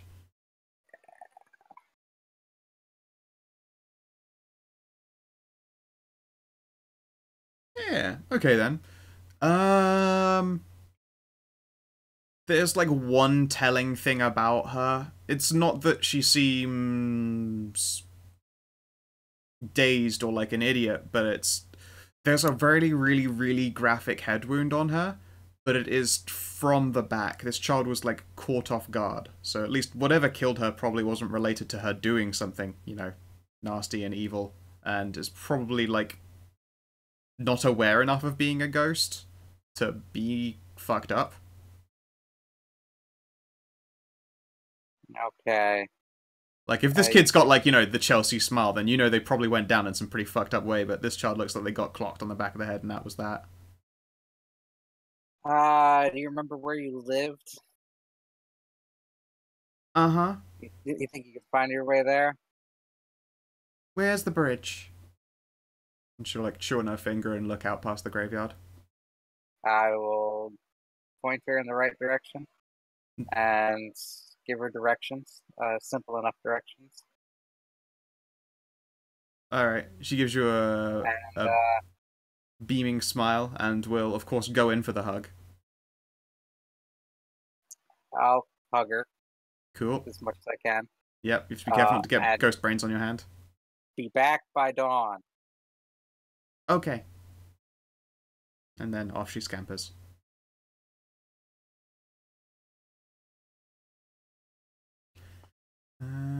And yeah. And then you get a phone call. I won't answer it. And you can hear absolutely pounding music. It is loud, and you can hear Etienne and Emma speaking over it. Hey Rose! What's up? There's a guy here. He does weird shit. Is he the one who came to do the thing? Guy, weird shit, not enough information to go on. There's a lot of weird shit that can go on, apparently. He jumped up on a stage and a man dressed as a skeleton started playing the saxophone. Yeah, it's him. Okay. Yeah, he's really cool. He took my motorcycle. So. What? He turned up in the Bone-mobile. Yeah, fucker turned it into a fucking curse. Oh, is this like a really fucked up version of like your fairy godmother? Does it turn back at sunrise? God, I hope so. I can ask him. I don't know. I want to steer clear. He is a god of death after all. I mean, he seems to be doing the opposite of death right now. Really enthusiastically. It's his day off. Ow. Yeah, well, yeah, that's why you're doing the ghost thing. Yeah. Yeah, no, I mean, it's his day off of guarding the border between life and death. I mean, he's still a god of death. Let's face it. Oh, yeah, sure. 1 sec, I gotta take a picture. And then you can hear some scrambling around. like a giggle from Emma, and then you do indeed get a photo, and it is the Lord of the Dead sort of posing with another cigar in his hand. This one seems bigger than the other. There are like half-naked trap boys like laid out across his lap, and then there is like Emma is sort of like jumped into frame, and there is also like a whole assortment of people like sexy nuns, like lots of religious iconography is used in that, you know, possibly ironic fashion of being surrounded by a god of death. It's one hell of a picture. Voodoo is heavily based on Catholicism. Well, yeah, no. This would be like I said nuns just to start it off, but it runs the gambit. Gamut. Gamut. No, it runs on this guy named Gambit. He makes cards explode. Fucker.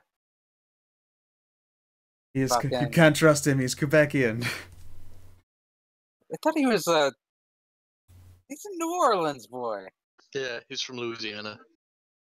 I swear that, like, in the fucking cartoons, he comes off as, like, French-Canadian. Well, That's he's got, Wolverine. Well, no, Wolverine just comes off as a fucking American. You forget this is English television. Gambit has, like, the Louisiana, which is kind of like a Frenchy accent. Yeah, like, it had the French lilt, and I, you know, didn't know enough of shit about, like, Crawdads and Tramp to know anything about Louisiana. Yeah. Yeah, he's a Louisiana Creole boy. Good old boy. Yes. It was also because he was a flirt, and I was like, oh, that must mean he's French. And a skunk. No one will always run away. They are French descendants down there. Yeah. I'm just saying, like, that's why I was always like, oh, Gambit must be French. And yeah. now my world has been changed French now from Canadian. knowing he's from Louisiana. My first instinct was like, bullshit, let's Google it, but it actually it makes sense. The Quebecois are not much for voodoo and crawdads and Yeah. witch doctor ladies. Yeah. Yeah, regardless. There seems to be one fucking hell of a party. Like, there are people who are dressed up who look like they are scene guys out of the Mighty Boosh. It's a fucking goer. And then you hear another voice on the phone when she takes the phone back. It's like, hey, is that her? Put her on. I want to talk to her. Let's see how she's doing. Oh, goddammit. Hi. Hey there. I heard you were a little bit worried about me, playing with your ride. Don't you worry. That little girl is purring like fire and thunder and brimstone, which is way more interesting than normal bike sounds. Okay. I improved it. It's fine. You just wait. Maybe you want some kind of bone trike. I wanted to turn it into a bone trike next. I'll pass on the trike thing. You do you, though. Oh, I always do me, and I also do all of you as well. And you hear, like, someone squeak as they're cupped. Alright, just so you're warned, if you see a little girl going out there for a little walkabout, make sure to stop her. She's a terrible, deadly, crazed killer. Nah, I'm just fucking with you. Hope you have a great time. And then the phone clicks closed. Rose will just stare at the phone for a second and just go, son of a bitch.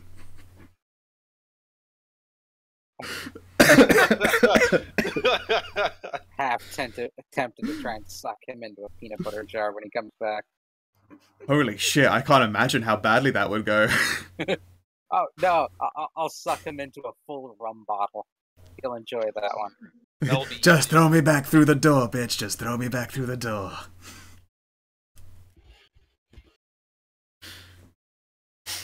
Excellent. Suck him into a full rum bottle and cap it off with a cigar. And put him back into the underworld that way. He'd fucking love that shit. Yeah, you get a text afterwards that's along the lines of an "oops, sorry." You didn't have to hang up, I'm sure. Ah. Yeah, let's see here. You want to play the luck game with how many ghosts, try to follow in on the footsteps? Sure. Roll me 5d10.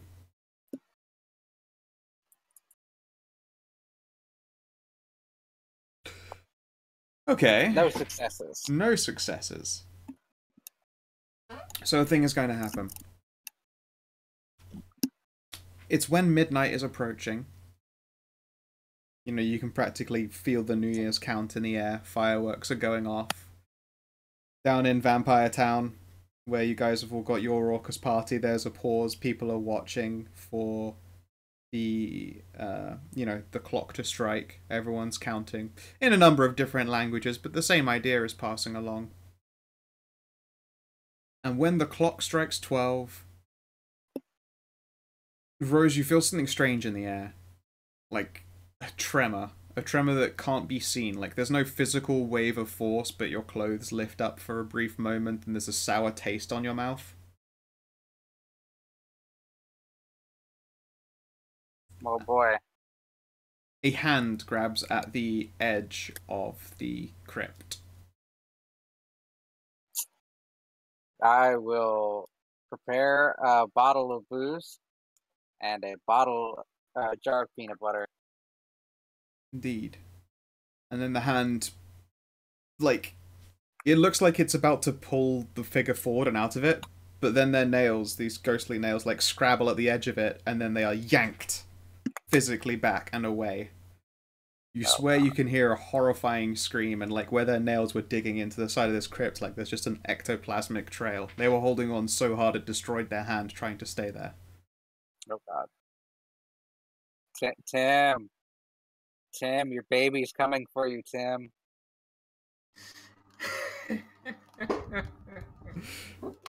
It's coming to eat your soul. Yeah.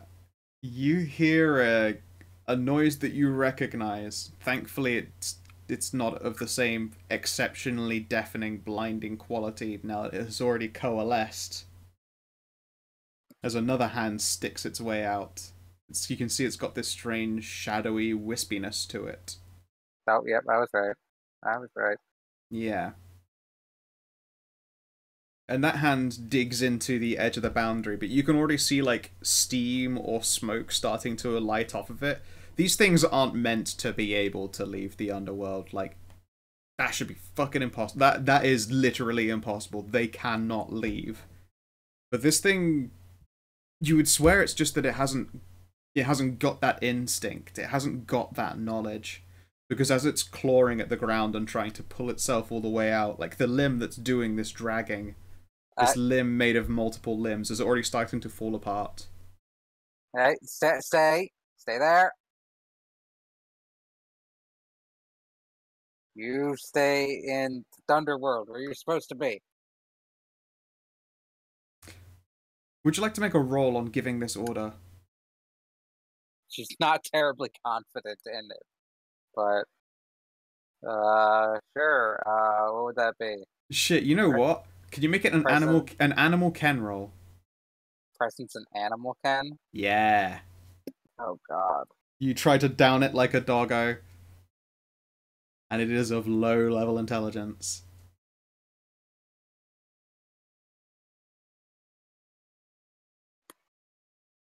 Yeah, so to bring you very briefly up to speed here, Stray, you remember that like whip or that ribbon cord made of screaming souls? Yeah, that was fun. Timothy kind of destroyed them with shadow powers while you were in the underworld, and it created a Kerberos. Cool. Yeah, those things that patrol the underworld and enforce the rules of the underworld. In a place where there was already a Kerberos, so there couldn't be two. Cool. And then they just sort of fucked off. One success. You got a success. All right. I did. Okay. Unfortunately, this thing got 3 successes and is going to keep trying to drag itself out. Do you want rum? Will rum help you? Not to come out here? Yeah. I will shut this door if I have to. The claw of this limb is starting to slow down in its attempt at pulling itself out, if only because it seems to be losing integrity, like the ability to, dig in and pull. I don't think you're gonna make it out of here, buddy. Maybe you just want to sit down on the other side there, and we'll work this all out. Yeah, you hear that screaming sound again, but it almost sounds like it's underwater, like far away from you. I mean, technically it is far away from you. It's also as close as it could possibly be. Underworld!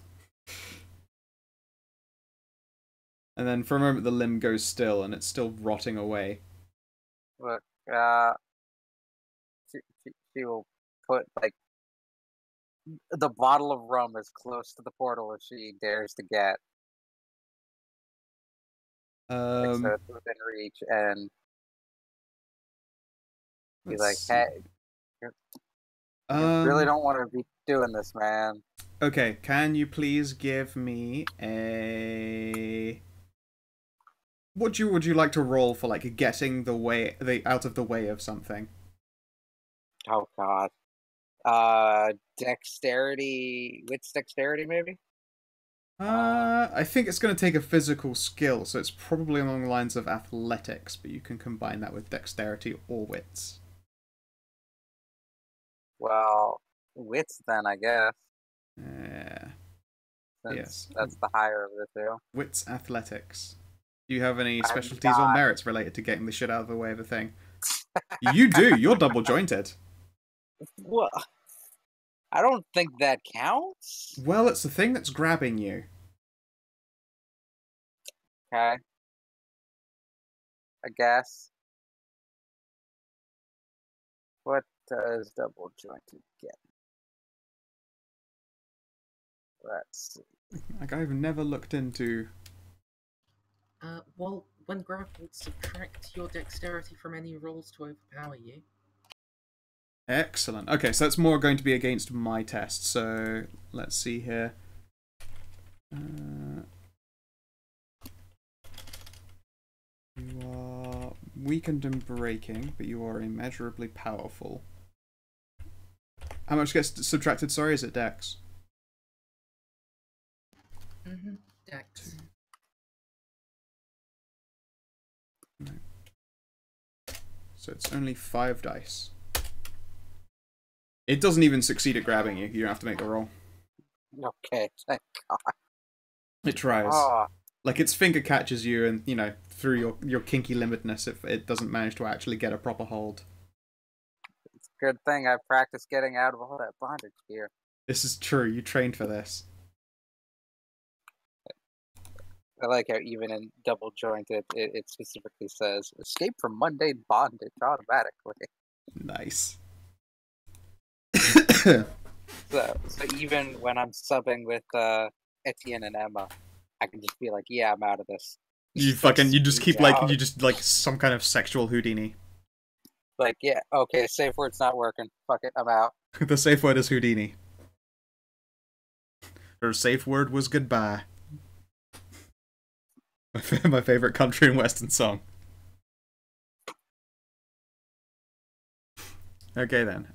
Yes, this hand tries again to grab at you. It doesn't do so with the falling apart limb, so to say. It does so with, like, another entirely whole one. I'm getting the fuck back and just leaving the bottle of rum there. Like, I will come over there and close that door, mister.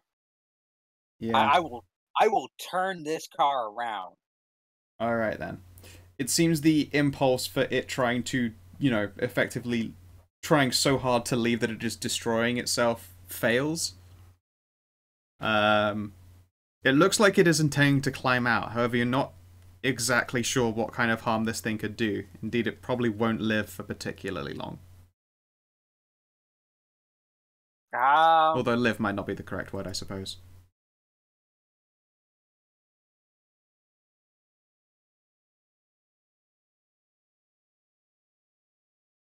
I'm gonna... Okay, mister.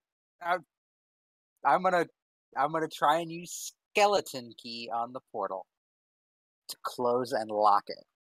Do you have to be in contact with the portal to do so? I would have to touch it. So it is an open crypt, and there is a terribly powerful monster on the other side of it climbing out. Are you 100% sure you want to try that? Mm.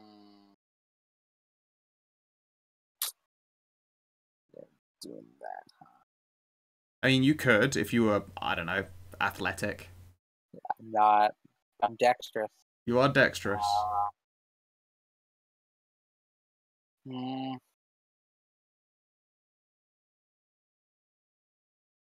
I mean, it could roll to fail, although this time it would be trying a lot harder to get you. Probably not with a grab. It seemed to be material.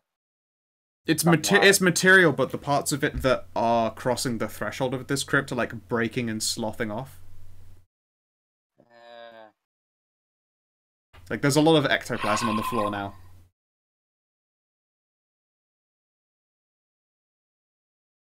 I am going to close the outer door of the crypt Okay. and lock it with a skeleton key. Alright, sure. Do you have to invest anything in the roll? I have to spend a vitae and I have to roll. Okie dokie. Let's give it a go then. You're far enough away that it can't try and snatch you from being on the outside end of the crypt. This is presence larceny, which is a asset skill, and Carafor. So it's +3 and 9 again. And my patron Loa is not Gid. Well, while I considered taking Ged as my patron Loa when I eventually start to learn voodoo stuff, I decided against it. As much as I like Ged as a person, summoning zombies? Not your Jim Jam. No. Like, so here we go.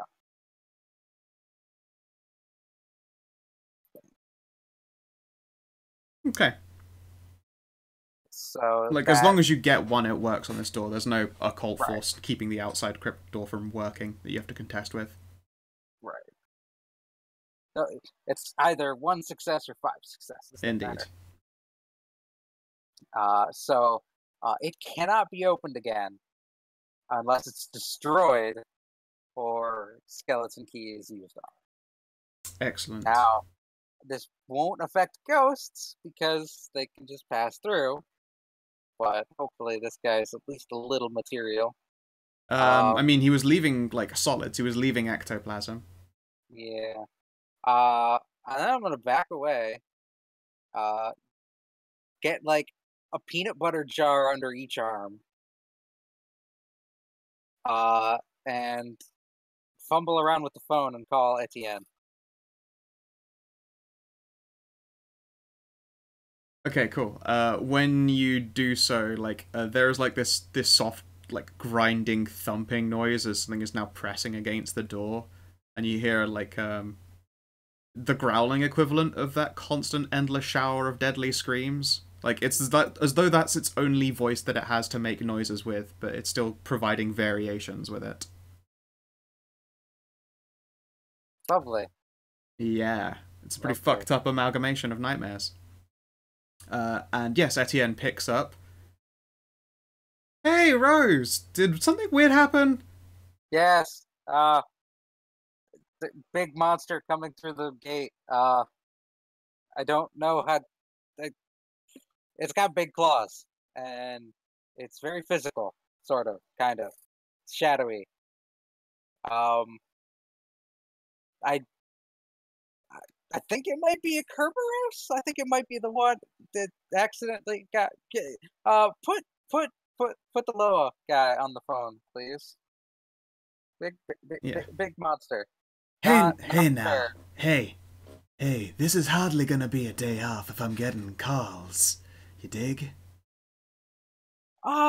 Yeah, I just wanted to ask how one stops Kerberos from coming out of the underworld.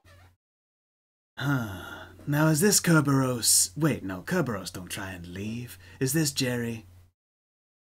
I don't know. He's got shadowy limbs. He tried to grab me. Yeah, that's Jerry. Jerry done turned up quite recently, in fact. Maybe a couple months or so. Oh, poor Jerry. I thought I had him trained up good and proper. You know how hard it is to potty train an immeasurably powerful being? No, You should I try know it what it takes sometime. to. Very fulfilling. I think I know what it takes to create one, though, because I think my friend sort of created Jerry. Now I that... never got to see him because I went blind before I could see him. Now that is very interesting knowledge. Now you know knowledge is worth information, Rose baby. And I'm interested in how a Kerberos done happened in the first place. Well, I've given you some knowledge, so that means you owe me something. Alright, tell you what. If you want to make the Kerberos go away, you tell Jerry it's time for a nap. You gotta go bound to Betty Buyers, and make sure you sing Sweet Twinkle Twinkle. The little star? That's right, the little star. You tell Jerry that and he'll go away nice and peaceful, and I won't consider this some kind of infringement on my day off. I got it. I'll take care of it. Excellent. Now you tell your little friend the next time they want to go into the underworld, they wait at the door and they give me a little knock and they wait. They wait for their old lower friend to turn up and ask them what the fuck they was doing. That sound good to you, Rose baby? I don't think he's keen to go back into the underworld anytime soon, but You know what? He's a vampire, assuming he don't die. In fact, assuming he do die, I'm a patient man. You just make sure he knows. gotcha. Alright then. You have a If good it time. helps, he wasn't trying to create a horrible death god abomination. You know what? That helps him at the very least. Have a good time. Remember, sweet dreams Betty buys little Jerry. And enjoy your, yeah, enjoy your party. You know what? I still am, actually. New Year's just hit, and they just brought shots. And there's a click. And then again another text. He hangs up instead of handing the phone back. It's really annoying. And then they'll ask if you need them to come over.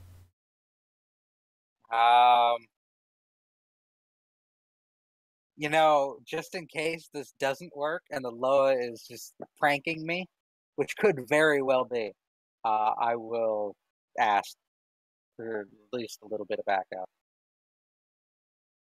Alright. I think I'm pretty good to drive still. God damn it, you guys are drinking. There's just a winky face afterwards. It might be that she's also fucking with you. Well, fucking, for all you know, the phone hasn't even gone back to Etienne, it's just the lower messing with you now. God damn it. So, yeah, toss the phone away and go up to the door and do what the Loa told me. Hey, Jerry, it's time for your nap. It's time to go Betty bye. Yep, there's like a pause and this like scrabbling noise. You can see like ectoplasm is starting to leak out from the bottom edge of the crypt door. Yeah, you have its attention. I will start singing Twinkle Twinkle Little Star. Alright, go ahead. One day I'll get a fucking player to sing. Twinkle, twinkle, little star, how I wonder what you are. Up above the world so high, like a diamond in the sky. Twinkle, twinkle, little star, how I wonder what you are. You hear this like inhaley snoring noise, followed by an exhale of 1,000 horrified screams. And then a slumping sound. It seems Jerry, the entire terrifying Kerberos creation of shadows without any of the Kerberos rules, has returned for Betty by Boo's time. It'll take Etienne and Emma a little bit longer to, catch up with you.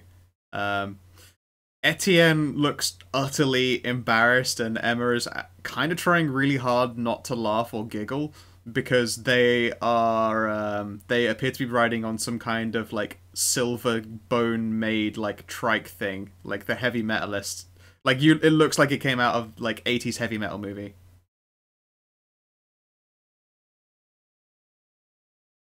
Ah, he fucking did it. Of course he did. She will squint at you, and Is then that my bike? she slowly nods and then presses down where the horn would be, and then it plays like just a weird jazzy track.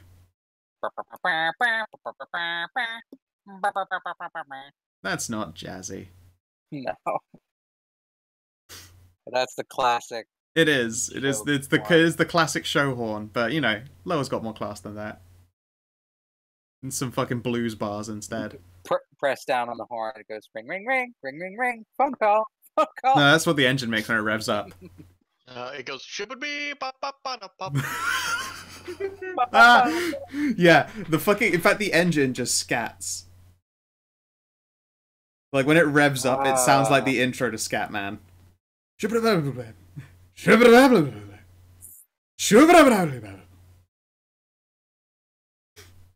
Yes, excellent. And yeah, they will come and join you. Are you okay, Rose? I think I've got this under control, kind of, but this is a big god of death thing. Where is Not it? like the actual. I mean, we met him. He was fun. Different. We met one of them. Huh? There are more. Okay, cool. This is like a lesser god of death or something. I don't know what the terminology is. Yeah. Hey, you know that? Yeah. He's made of shadow and spirit and death and horrifying, souls of the damned. I mean, that is pretty unpleasant. And he's snoring like a baby. You try and listen for that sound, actually, and you can't hear it anymore. Oh, shit. I will peek inside. You are probably, like, coated to the knee in ectoplasm, but there is no figure in there anymore. Ectoplasm just, like, sloughs out. Yeah. It's not quite to the degrees of, like, the blood elevators. Of course, Etienne and Emma look immediately mortified because, I mean, a cascade of ectoplasm, after they've been to that party, they might just be like, oh, my, that's a lot of jizz right there. Oh, it's ghost jizz. Oh, there was a spooky ghost! The spooky ghost. This is a spooky ghost. It's just ectoplasm, I think. It'll go away. Kick her legs to the side anyway to... It makes, like, very slothy, pitter-pattery noises. I mean, it looks like a lot of spunk all over your legs now. You bring a change of pants? I'm already wearing a change of pants. Okay, well, she'll just take her pants off, throw them up onto a gravestone to dry. Yeah. Sorry there, Jim Smith. Oh, Jim Smith. It says, rest in peace, Jim Smith. Really love to be covered in semen. Oh, it's rest in peace. He didn't get dragged into the skeleton army. Yeah, he'll be fine. Instead it says, Buenos dias, fuckboy, across the bottom of it. So, just throw up the pants and just go sit down on the picnic. Yeah, they'll join you, and they'll have a few drinks. And then they will also regale you with tales of how, like... In fact, Etienne probably uses this... You know how that in that movie, The Mask, like, weird cartoony shit happens and no one seems to think that it's kind of weird? Yeah? Yeah. It was like that. It was like that the whole time. It was kind of amazing. Creepy. Impossible.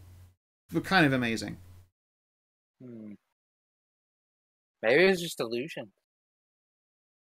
Yeah, it didn't feel like it. And if it was an illusion, it was a really cool illusion. I was never really that into jazz until now. People are That's weird shit out there, man. Weird shit. Yeah.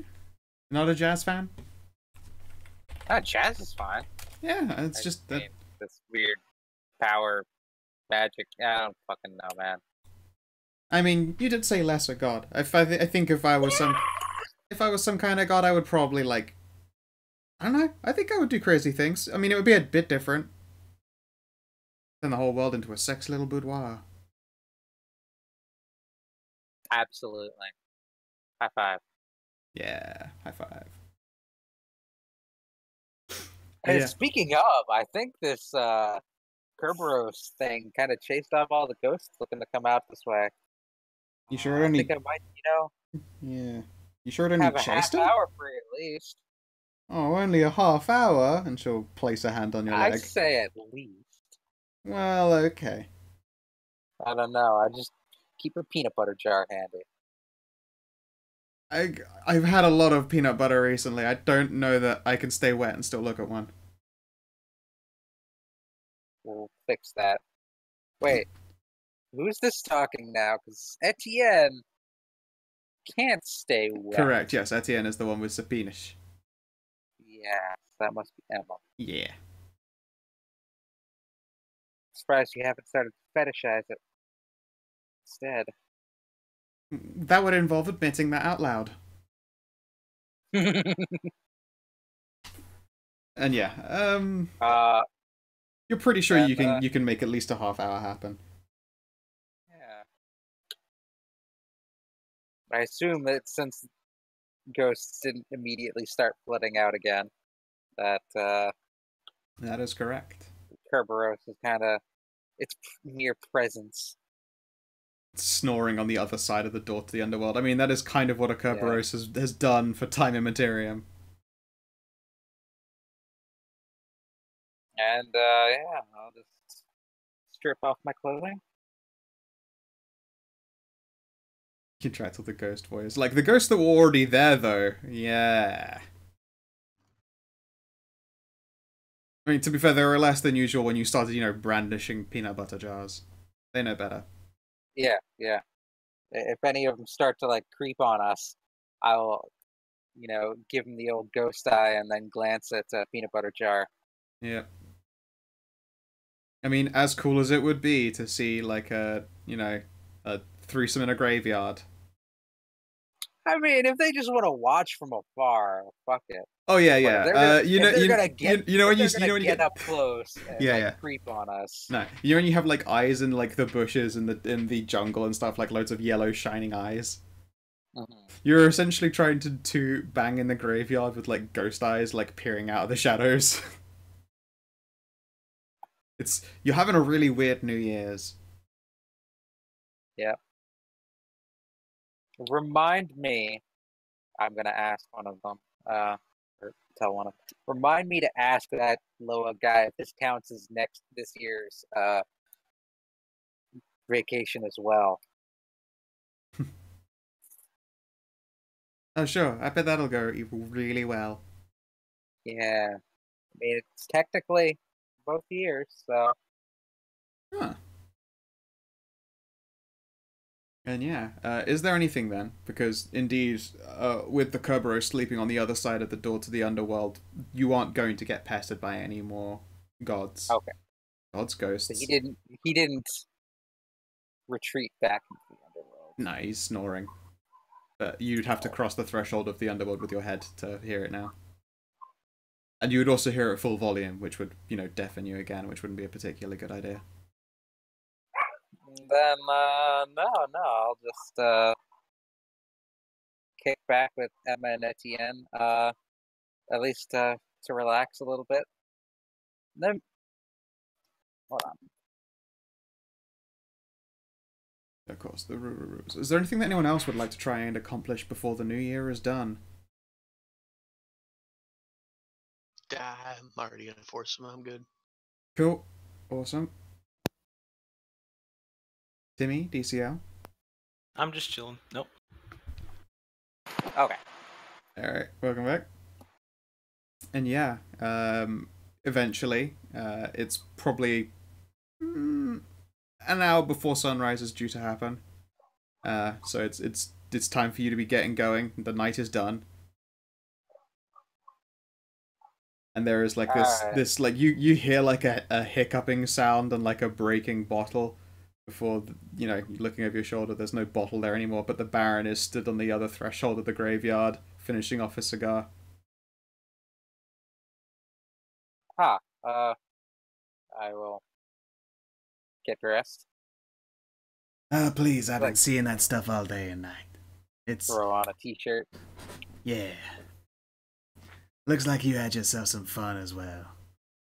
Well, Jerry kind of stopped up this place, so I'm really hoping he didn't just like eat all of them.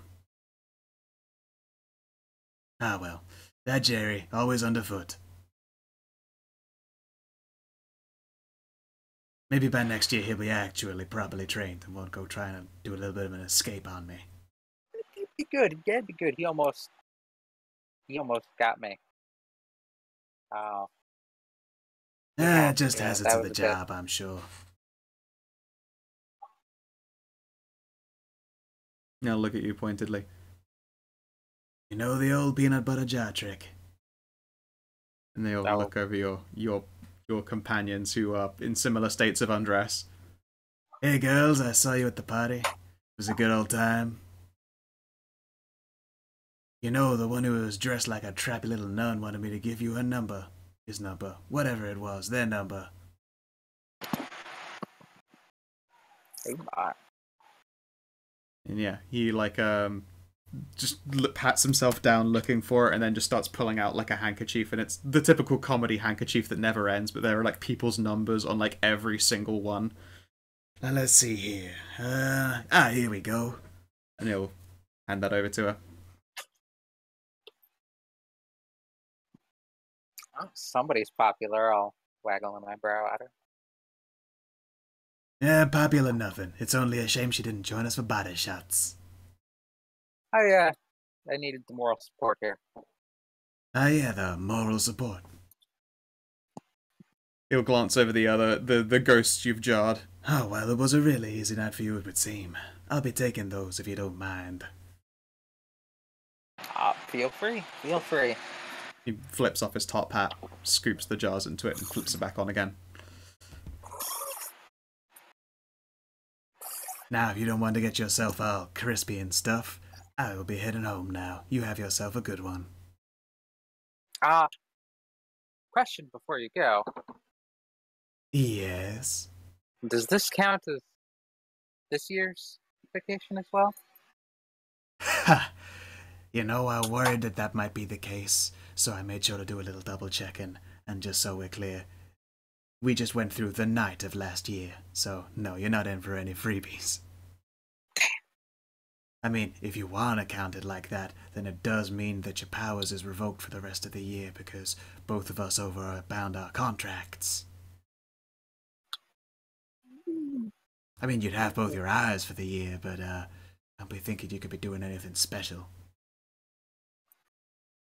Whoa. Yeah, we'll go with it doesn't count. That's what I'm thinking. Especially since I happen to like my day off. Instead, I'd just have to go make the deal with some other sap and take their eye, and then maybe I wouldn't want to give you your powers back and your little deal, and you can go back to having two eyes and fuck all. That's the magic of a contract. Both sides have to try their hardest to uphold it.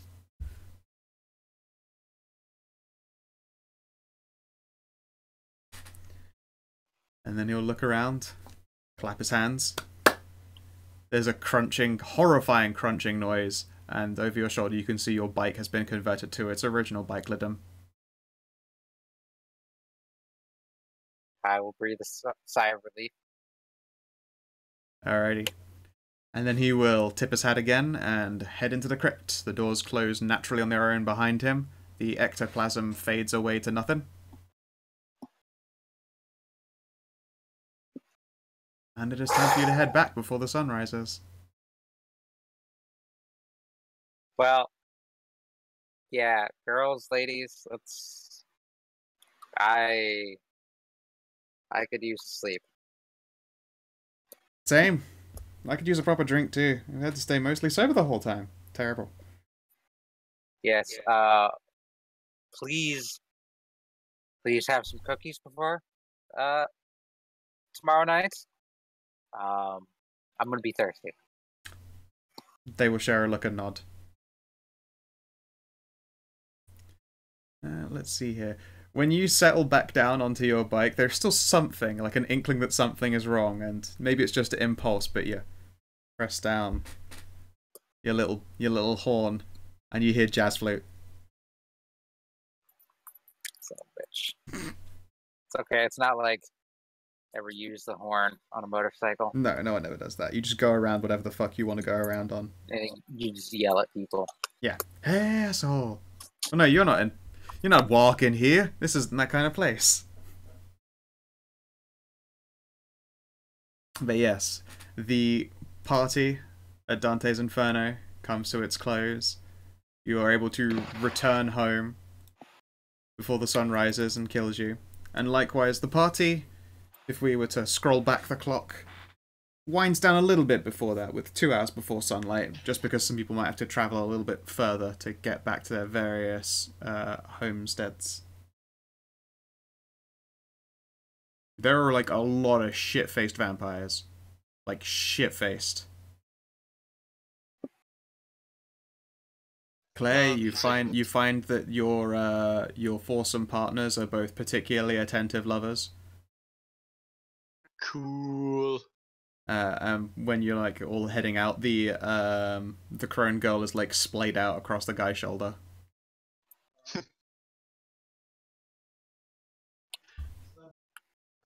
All right, cool. Let's see. Just head on back to.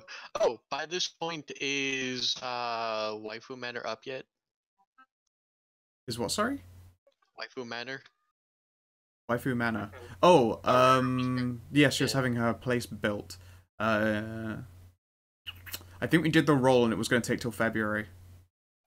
Was it? Okay. I didn't Have remember. I got that in my calendar? Well, See, you said it would take at least like a month or two, and that was like 4 months ago in game. So. Oh, maybe it already was then. I can't see my calendar. Where are you gone? No, not in there. I really need to like reorganize this shit again. Because that would just mean that she's been slumming it in a teacher's apartment this long. Indeed, indeed. Okay then.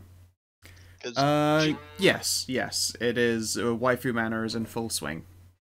There's a number of bedrooms to associate with a number of ghouls now that her force is back into full swing, and indeed stronger than ever. She would be happy to mention at every opportunity.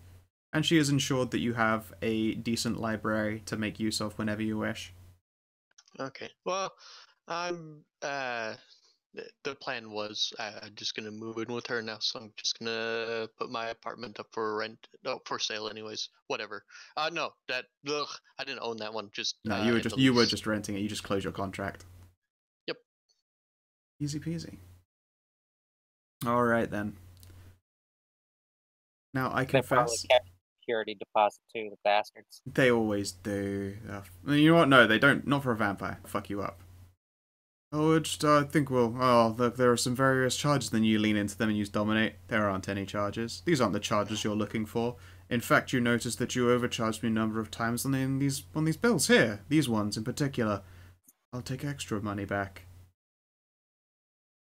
Then you find out that everyone who is a landlord has fucking dots in their merit, so they can't be due out of cash. Fuck that. I knew it would make sense. Well, they can be Not dominated really. out of cash, though. You assume that landlords are good business people. Makes sense for some people, not all. My landlord's a fucking cunt. Raise my rent all the goddamn time. It is $8.50 a month now. Some horse shit. Yeah, it's about as much as I used to have in my. It started at $7.75. Also, your internet's cutting out like crazy. Mine went from 580 to 670, so Yep. Still kind of cheap, but I feel it. Yeah, no, we all do. Such is life in the zone. I confess, I am knackered, still getting over me cold. So, I don't have plans to go too much longer than after this. If everyone is willing, I would like to present you all with a triple beat, because there wasn't really much else you could do except, you know, ride out the wake of the Awakening and New Year's. Yeah, I'm just pleasantly surprised nothing blew up. Nothing that I was in blew up with me around it. Yeah. You will have to let Timmy know that the Lower the Dead would like a word with him at some point. Yep. Sorry, Tim. Throwing you under the bus. It's fine. You'll meet him eventually, maybe. Just steer clear of the underworld. I mean, it's not a guarantee that vampires go to the underworld when they die. Not everybody goes to the underworld. Some just pass right on through, down to wherever the fuck they go. Unless, I don't know, they had some kind of amalgamate of You souls could crammed live into them. forever. That is also, well, like, that's the preference. Like, that's up there on the list. Forever. I wanna be forever young. I just want to live forever. Oh no, we lost Ray. Yeah, Stray's internet fuckoed out. So, I think that is especially good timing. You know what you forgot, though? What I forget? Aspiration. No, you're getting triple beats. Because I sort of pinned you all into a situation where we couldn't get any aspirations done. I did. Actually, that's right. I mean, you did throw a lot of dice at situation. You had aspirations literally, survive Day of the Dead bullshit. Yeah, you can get 2 for that.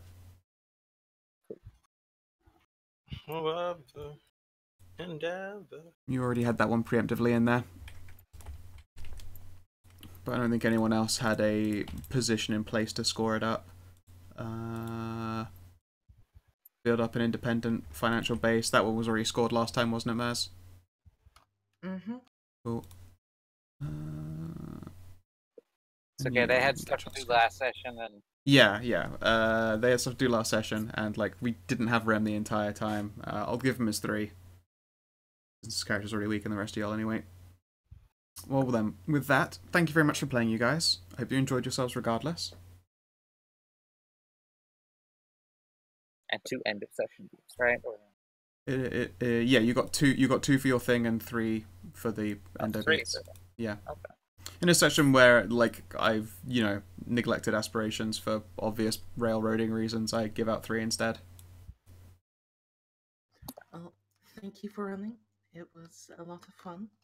It was my pleasure. I now actually also have painkillers, so I can tend to the inevitable headache. I went out and got those.